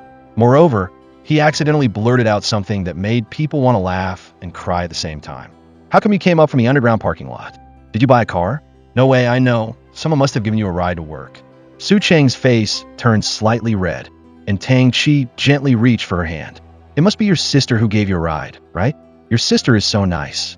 Not long after, President Zhou and President Gu entered the office with gloomy faces. President Zhou said sadly, "There's bad news and good news. Which one do you want to hear first?" He announced that the company had recently encountered some difficult problems. In the coming period, everyone would have to work overtime. When they heard the words overtime, everyone deflated like a balloon and sat down dejectedly. But President Zhou continued, "The good news is that Mrs. Ming Zhu agreed to be the brand ambassador for Baiju perfume." As soon as everyone heard this, they jumped up excitedly, forgetting all about having to work overtime. The next day, Su Cheng excitedly presented her plan to Shizhan. She planned to use imaging technology to recreate Mrs. Ming Zhu at 3 ages, 20, 40, and 60, appearing on stage together. This would definitely be an unprecedented visual feast. The intense preparations quickly began. Su Cheng arranged the specific plan, but due to working continuously for a long time in high heels, she was so tired that she had to sit down and rest for a moment. Tang Chi noticed her fatigue and called her over. He took out a pair of flats from his bag and gently helped her change her shoes. At this moment, Su Cheng was still worried that her appearance would affect this important event. Tang Chi gently reassured her. At first, you were worried that people would judge your ability based on your appearance. But now you should be confident in yourself. You've proven yourself with your ability. Tang Chi's warm words finally made Su Cheng let go of the worries in her heart. To express her gratitude for Tang Chi's care and support, Su Cheng took the initiative to kiss him. But at that very moment, that clueless co-worker suddenly barged in. Seeing the scene before him, he opened his eyes wide in surprise. "President Tang, you're so clean." "Oh, I used a broom to clean up. I won't bother you anymore. You go ahead with your business." After work, Tang Chi again drove Su Cheng home. Su Cheng lingeringly hugged Tang Chi tightly once more, unaware that her parents from upstairs had seen everything. When she got home, she found her parents dressed formally and waiting for her. Sensing something was amiss, Su Cheng immediately called Lin Yuan frantically, asking, "Did my parents find out about me and Tang Chi dating? That day you sent the WeChat message, Uncle and Annie were both standing next to me. I couldn't do anything about it." The next morning, Su Cheng arrived at the scene of the perfume promotion performance, full of anticipation. The atmosphere was filled with excitement, and the audience eagerly awaited the visual and auditory feast that was about to begin. But just as everyone was immersed in the joyful atmosphere, enjoying the splendor of the show, a series of hurried whispers suddenly arose from backstage. It turned out that the new imaging system had encountered a serious problem. This news cast a dark cloud over everyone's mood. The technical staff immediately contacted the repair department, but received the response that it would take at least half an hour for them to arrive. Time was of the essence, and there was no other choice but to have Mrs. Ming Zhu go on stage first to stabilize the audience. With her usual professionalism and elegant demeanor, Mrs. Ming Zhu stepped onto the stage and used her voice to calm everyone's emotions. But backstage was like ants on a hot pan. Everyone was anxious and frantic, not knowing what to do. Just then, in Su Cheng's bright eyes, a spark suddenly lit up. A brilliant idea had popped in her head. As Mrs. Ming Zhu's song was about to end, Su Cheng immediately transformed into the youthful image of Mrs. Ming Zhu and stepped on a stage, saying, "Who's talking badly about me?" Immediately after, Tang Chi also confidently appeared on stage, transforming into the middle-aged image of Mrs. Ming Zhu. The three different versions of Mrs. Ming Zhu on stage were like spirits emerging from a dream. They wore magnificent costumes, blending into the melodious tune, gracefully dancing and singing. All eyes were glued to the stage, as if they were lost in a magical world. Below, thunderous applause and cheers erupted, and joy was evident on every face. After that, Mrs. Ming Zhu's emotional speech pushed the atmosphere to its climax. We can never hold on to time. But on the river of life, memory is like a boat carrying everything that is past. Today, I can meet myself from years past. I hope that you too can dance with your beautiful memories on the boat of time. The performance ended perfectly, and everyone breathed a sigh of relief as if they had just experienced a dramatic adventure. Afterward, Su Cheng and three others went to a restaurant to celebrate the success of the event. Gu Yu, witnessing such a magical transformation for the first time, was deeply shaken. Su Cheng smiled and thanked Gu Yu. Both couples sat together, reminiscing about past memories. The next day, as soon as she entered the company, Su Cheng heard good news. Since last night, they had been on 5 trending search lists. Currently, they were still in the top 3 on the platform's fragrance product ranking, with Baiju perfume holding the #1 spot. Sales from the official store had also risen to 3rd place. Gu Yu was overjoyed and decided to reward everyone for their efforts over the past period. He generously gave everyone a shopping voucher worth 3,000 yuan. Afterward, Su Cheng went to the coffee station, and Tang Chi thoughtfully brought her a cup of coffee that he had carefully prepared. But just then, that clueless co-worker appeared. He was a little embarrassed and stopped Su Cheng, sincerely apologizing. "Yesterday, it was because I damaged the equipment that everyone got into such big trouble. Luckily, you saved the day." To express his gratitude, he opened his phone and showed it to Su Cheng. "Here, all these handsome guys asked me to ask if you want to be set up with a boyfriend. Thank you for your kindness, but I have a boyfriend." The co-worker was curious to know what her boyfriend looked like, and just then, Tang Chi walked over. "President Tang, did you forget something? I forgot my girlfriend was here."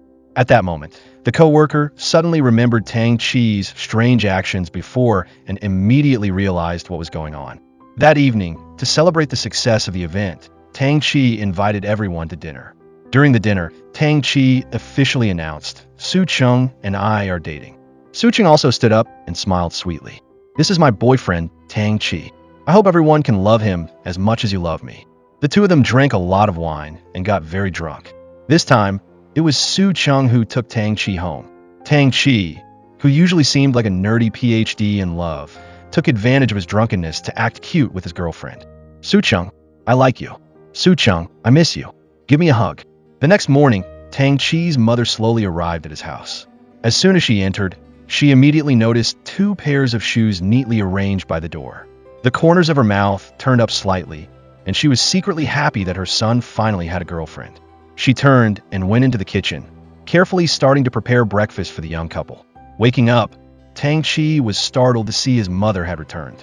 He suddenly remembered that Su Cheng was still in the room and frankly admitted to his mother, "Mom, I have a girlfriend. Her name is Su Cheng." It was only when encountering Mother Tang that these strange phenomena occurred. When Tang Chi came back, seeing Su Cheng transformed into himself, he was also bewildered and didn't understand anything. The two of them fiddled around and researched for a long time, but still couldn't find the cause. Just then, Su Cheng's sister's phone suddenly rang. On the other end, her sister didn't beat around the bush and said directly, "You slept over at Tang Chi's house yesterday, right? Dad said he's going to cook a big, delicious dinner tonight. When you get off work, Remember to bring Tang Chi home with you. I'm not asking for your opinion. I'm informing you, okay? Hearing her sister's words, Su Cheng's heart suddenly became flustered. She didn't know what was waiting for her ahead. That evening, Tang Chi entered Su Cheng's house to meet her parents. In a warm atmosphere, he and Su Cheng's father looked back at her childhood photos together, memories flooding back. Her father offered to crack walnuts for Tang Chi. That moment instantly made him remember the past, when Su Cheng had also cracked walnuts. Looking at the crushed walnuts in his hand, Uncle slowly spoke sincere words. This is Su Cheng's first time falling in love, and she's a truly honest girl. If the two of you love each other, then love each other seriously. Tang Chi also frankly admitted that this was his first time falling in love. That sincerity made Uncle feel more at ease. At the same time, Su Cheng, who had just returned from buying vinegar, discovered something strange in the house. Her existence seemed to be ignored by everyone. No matter what she did, no one paid attention, as if she were air. She looked in the mirror in panic, astonished to realize that she had become invisible. She immediately called Tang Chi, but the other end was silent. Tang Chi, this filter has suddenly gone crazy. I've disappeared. No one can see me. Can you hear me? With no other choice, she had to text him. Tang Chi received the message and hurried outside to find her. Facing the empty chair, he felt a bad feeling. But just then, he felt a gentle touch from an invisible hand. It was Su Cheng. Her tenderness was still there. It's okay. Whatever the problem with the filter, we'll definitely fix it. He comforted her, and she reminded him. Although voices couldn't be transmitted, there were still text messages to communicate. Just as the two of them embraced in comfort, Uncle's footsteps sounded nearby. Tang Chi immediately turned back, using the excuse of urgent company business to explain Su Cheng's absence. She also cooperated by texting, "Mom and Dad, there's an urgent matter at the company. I have to go back and deal with it right away. I didn't have time to tell everyone. I'm sorry. I might have to go on a business trip for a few days. Could you please help me pack some clothes and give them to Tang Chi?" The message was just sent, and Uncle and Aunt were also relieved. They even warmly invited Tang Chi to stay for dinner. On the dining table, delicious dishes were laid out, the aromas spreading everywhere. Even though she was invisible, Su Cheng couldn't resist the allure of the food. Saliva quietly dripped down. Seeing this, Tang Chi picked up some food and placed it in her hand. But just as he was giving her a juicy chicken drumstick, Uncle turned his head and stared stunned at the drumstick floating in midair. The two of them panicked, immediately stood up. Tang Chi quickly found a way to get out of the situation. "Uncle and Annie, don't be afraid. This is magic, a magic trick." Su Cheng's parents were half believing, half doubting, but in the end, Tang Chi managed to fool them. After dinner, returning to Tang Chi's house, Su Cheng was shocked to discover that her phone had also become invisible. It could be simply understood that her phone didn't have original data in the filter, so it also became invisible along with her. Tang Chi immediately opened his computer to check the information. He found an old lady who sold flowers. He planned to go find her immediately, but Su Cheng stopped him. "It's late. I'm worried about your safety, so you'll go tomorrow morning." The two of them quietly embraced under the quiet night sky, their feelings growing deeper, as if the whole world had stopped for them. Su Cheng woke up after a long sleep, but when she looked in the mirror, she discovered she no longer had a reflection. She panicked, hurriedly applying a lot of lotion to her hand and trying to remove the colored filter bracelet on her wrist, hoping to restore things to normal. But no matter how hard she tried, the bracelet wouldn't come off. Su Cheng decided to try a more forceful approach, using a hammer to hit it, even getting a saw to cut it. But the bracelet wasn't damaged, not even a scratch. Tang Chi speculated that the bracelet's hardness had reached its maximum level. Cutting it would require a specialist. But because the bracelet was too tight, and moreover Su Cheng was invisible, the cutting process would be extremely dangerous. Unless it was absolutely necessary, Tang Chi couldn't bear to let Su Cheng take the risk. At this moment, Tang Chi keenly noticed that Su Cheng's hand was injured. "I can't see you, so you absolutely have to tell me the truth. Does it hurt?" Seeing Su Cheng trying to endure it, Tang Chi was incredibly heartbroken. After Tang Chi went out to the flower market to inquire about the whereabouts of the old lady who sold flowers to Su Cheng, she also secretly, without telling him, went out alone to find the old lady who had given her the bracelet. She called a ride-hailing service, but because she was transparent and her voice was also blocked by the bracelet, the driver couldn't see or hear her. With no other choice, Su Chung canceled the order and walked to the bus stop. On the way, she constantly had to dodge the flow of people, but she was still bumped into many times. When she got on the bus, she even got caught in the bus door. Su Chung gradually realized how harsh the world was when invisible. No one saw her, no one knew she was in pain or sad. It was all a one-sided feeling. Luckily, after that, she arrived at the flower shop and met Tang Chi again. He kindly let Su Chung sit on a bench and went to buy medicine. Someone accidentally sat on Su Chung. Tang Chi thoughtfully placed his jacket on her lap, and he even kept turning his head to look at her. At this time, nearby, a little girl was being bullied by a group of other children. She took off her jacket and stepped in to teach the children a lesson. The children were scared, thinking they had encountered an invisible ghost, while the little girl innocently thought she was a fairy. After comforting the little girl, Su Chung was accidentally hit in the head by a soccer ball and fainted right there on the street, lying motionless on the side. When Tang Chi returned after buying medicine, he didn't see Su Chung and panicked. He called her, but because the bracelet blocked the sound, the call was useless. Su Chung couldn't possibly leave without saying a word. She must still be nearby. Tang Chi reasoned that there was a possibility Su Chung was in danger. On the busy road, the more he thought, the more worried he became. As someone with an eye condition, Tang Chi was extremely sensitive to light. To quickly find Su Chung, he disregarded everything, took off his protective glasses, and rushed into the traffic to search. Finally, he saw Su Chung lying motionless on the other side of the road. A car was speeding toward her, and the driver was completely unaware of her existence. Tang Chi went crazy, rushing into the road, disregarding the danger, using his body to shield Su Chung. Su Chung, wake up! When he confirmed that Su Chung had only fainted, Tang Chi breathed a sigh of relief, tears streaming down his face. He had truly been scared to death, but things became even more complicated when they received a call from the police station. The police said they had found the old lady who had given Su Chung the bracelet. However, according to the records, she had passed away 2 years ago due to a serious illness. The two of them were stunned. If she had died 2 years ago, then who did I meet? Tang Chi suspected that someone had used the filter to impersonate the old lady. It was possible that that person had intentionally given this bracelet to Su Chung. But the trouble wasn't over yet, because Su Chung was invisible. She had taken a long-term sick leave, and her kind-hearted colleague, worried about her, came to her house to check on her. It was then that Su Cheng's parents found out that their daughter hadn't gone on a business trip, as she had said. They immediately called her back, demanding an explanation. To make it easier for her to go outside, Tang Chi had ordered a large costume for Su Chung to be invisible inside of, without being bumped into by others.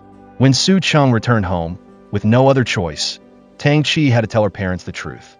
When he removed the doll's outer layer, everyone realized that it was completely empty inside. Nothing could be seen. But her father could hold his daughter's hand tightly. "I'm sorry for making everyone worry. Don't be afraid. The filter was never stable." But why is it that only today, when no one can see her anymore, that she truly wants to take it off? She used to be dissatisfied with her appearance, wanting to become as beautiful as other girls, not to be ignored by people, to be able to receive the goodwill and respect of her peers. It was precisely because of her obsession with appearance that she couldn't give up this filter, which led to today's situation. From her mother, her sister, to Lin Yuan, everyone had made her feel pressured about her looks, but at the same time, they also gave her the most sincere love. From then on, there was an extra sweater draped over a chair in the house. They drank wine together, slept together, just like in the years before, no more distinctions. After that day, Tang Chi blindfolded Su Chung and took her back to the place where they first dated. It was here that I fell in love with Su Chung, and it was here that I knelt down and proposed to her. "Will you marry me? Even if I can't see you when I kiss you, I might kiss the wrong place. Even if I can't hear you when you call for help." Tears glistened in the corners of Su Cheng's eyes. She hugged Tang Chi tightly and nodded in agreement. Although he couldn't hear it, he could feel it. That evening, when the whole family gathered again, just then, the bracelet began to glow. A mysterious call came through. The old lady from years ago had proactively contacted her, asking her to come to the old place where they first met. The old lady reappeared, and this time, Su Chung was no longer invisible. No one knew who she was. There was only one sentence: "The bracelet is stable now. It can be permanently given to you." But Su Chung was no longer immersed in it. "I don't need it anymore. I just want to be myself. I can actually take the bracelet off." The old lady took back the bracelet, didn't look back, and left. No matter how Su Cheng chased after her, asking, "Who are you?" goodbye. At this moment, the whole family was anxious and worried, not knowing throughout the whole time if Su Cheng could return to normal. Seeing Tang Chi's extremely downcast mood and Su Cheng returning in the mascot costume, everyone bowed their heads sadly. Even Lin Yuan was about to cry. Just then, her parents and sister emphasized again, "You're back to normal. Oh my god, this damn kid dared to scare us." Everyone was overjoyed to see Su Cheng again. Because of this prank, during dinner, everyone tacitly cooperated to play a prank on Su Cheng. Everyone pretended not to see her. "What's going on? Why can't I see Su Cheng? Nothing happened to her, did it? She's not wearing the filter bracelet." Only Tang Chi no longer wanted to scare his girlfriend, quietly holding Su Cheng's hand, hinting to her. Su Cheng then realized she had been tricked. That night, Tang Chi officially announced their relationship on social media. Notably, Su Cheng had originally intended to post a photo using the filter, but in the end, she chose to post a photo taken with a regular camera. The funniest thing was that their old classmates all expressed disbelief that Su Cheng could be dating the hot guy from school. No way. It must be that Su Cheng pursued the school hunk and failed, so she had to deceive herself. Her best friend Lin Yuan saw the messages in the group chat and was so angry she almost coughed up blood. She immediately spoke up to defend her best friend, not even bothering to pay attention to her boyfriend, who had just finished showering and was standing in front of her. Lin Yuan said, "Every day living in a beauty camera, even forgetting what your real face looks like, and you dare to laugh at Su Cheng? If I don't put you down today, I won't be satisfied." But Lin Yuan didn't expect that the next day, right after the big argument, she discovered that she was pregnant. Lin Yuan, who had always been a proponent of not getting married and not having children, was completely flustered by this unexpected event. Her only recourse was to seek help from Su Cheng. Knowing the situation, Su Cheng immediately took her to the hospital for a checkup, unexpectedly encountering Guyu, taking his mother to the hospital. Guyu misunderstood that Su Cheng was pregnant, and after returning to the company, he started to subtly tease Tang Chi. "Tang Chi, aren't you supposed to be so smart? Your girlfriend has something unusual, and you didn't notice anything? Today I saw Su Cheng at the hospital. Is she sick? She's pregnant." "What, pregnant?" "That's right. How could you be pregnant?" Su Cheng's parents and sister heard this news and immediately called Tang Chi and Su Cheng over, saying, "So when are the two of you planning to get married? We're not in a hurry, but can the baby wait?" At this moment, Tang Chi sat upright on one side, wanting to speak but not daring to, wanting to move but unable to move. Finally, Su Cheng frankly told the truth that Lin Yuan was pregnant, and her father finally let Tang Chi off the hook. After the storm subsided, a big surprise landed on Guyu. He thought that Lin Yuan was angry with him for revealing the news to Tang Chi. But unexpectedly, it was his sincerity and concern that gradually moved her. Lin Yuan proactively admitted, "I'm pregnant. It's not Su Cheng, it's me. I'm sorry, I didn't know how to tell you." Guyu gently comforted her. "It's okay. You've told me now." He respected her decision, letting her decide the future of the baby. Lin Yuan was scared. "I'm afraid I won't be a good mother. I don't know how to raise a child. I'm so scared, but sincerity is the strongest weapon." Guyu gently painted a beautiful future for her. "Our child will have a gentle, loving mother, a father who will protect them, a kind grandmother, a home full of love." Gradually, Lin Yuan was also convinced and began to accept the baby. She went with Su Cheng's mother to choose clothes for the baby, and even met Guyu's mother and went shopping together. Meanwhile, Tang Chi planned a romantic candlelit dinner. He set up a tent, preparing to propose, but just as he was about to take out the ring, the tent collapsed. Tang Chi, a clumsy PhD, how could he be good at these manual tasks? It was Su Cheng who quickly fixed the tent. At this moment, Tang Chi suddenly realized that the ring had disappeared. He frantically searched everywhere until Su Cheng approached. "Have you found what you were looking for?" "Found it." When setting up the tent, the ring accidentally fell on her. She quietly tried it on, discovering it fit perfectly. "Last time I proposed to you, you were hidden by the filter. I couldn't see you. This time I want to propose to you properly." Unexpectedly, Su Cheng turned around and also took out another ring. "This time I also want to propose to you. Tang Chi, are you willing to spend the rest of your life with me?" Their wedding took place with the blessings of everyone. It's just that the wedding ceremony was a little strange. The bride and groom arm wrestled to determine the winner. Dr. Tang Chi was obviously no match for Su Chung. She happily demanded a reward, but discovered that whether she won or lost, she still ended up losing. The winner gets to kiss the loser. Everyone around them cheered, kiss. And so the movie ends with a complete ending. See you again in the next great movies.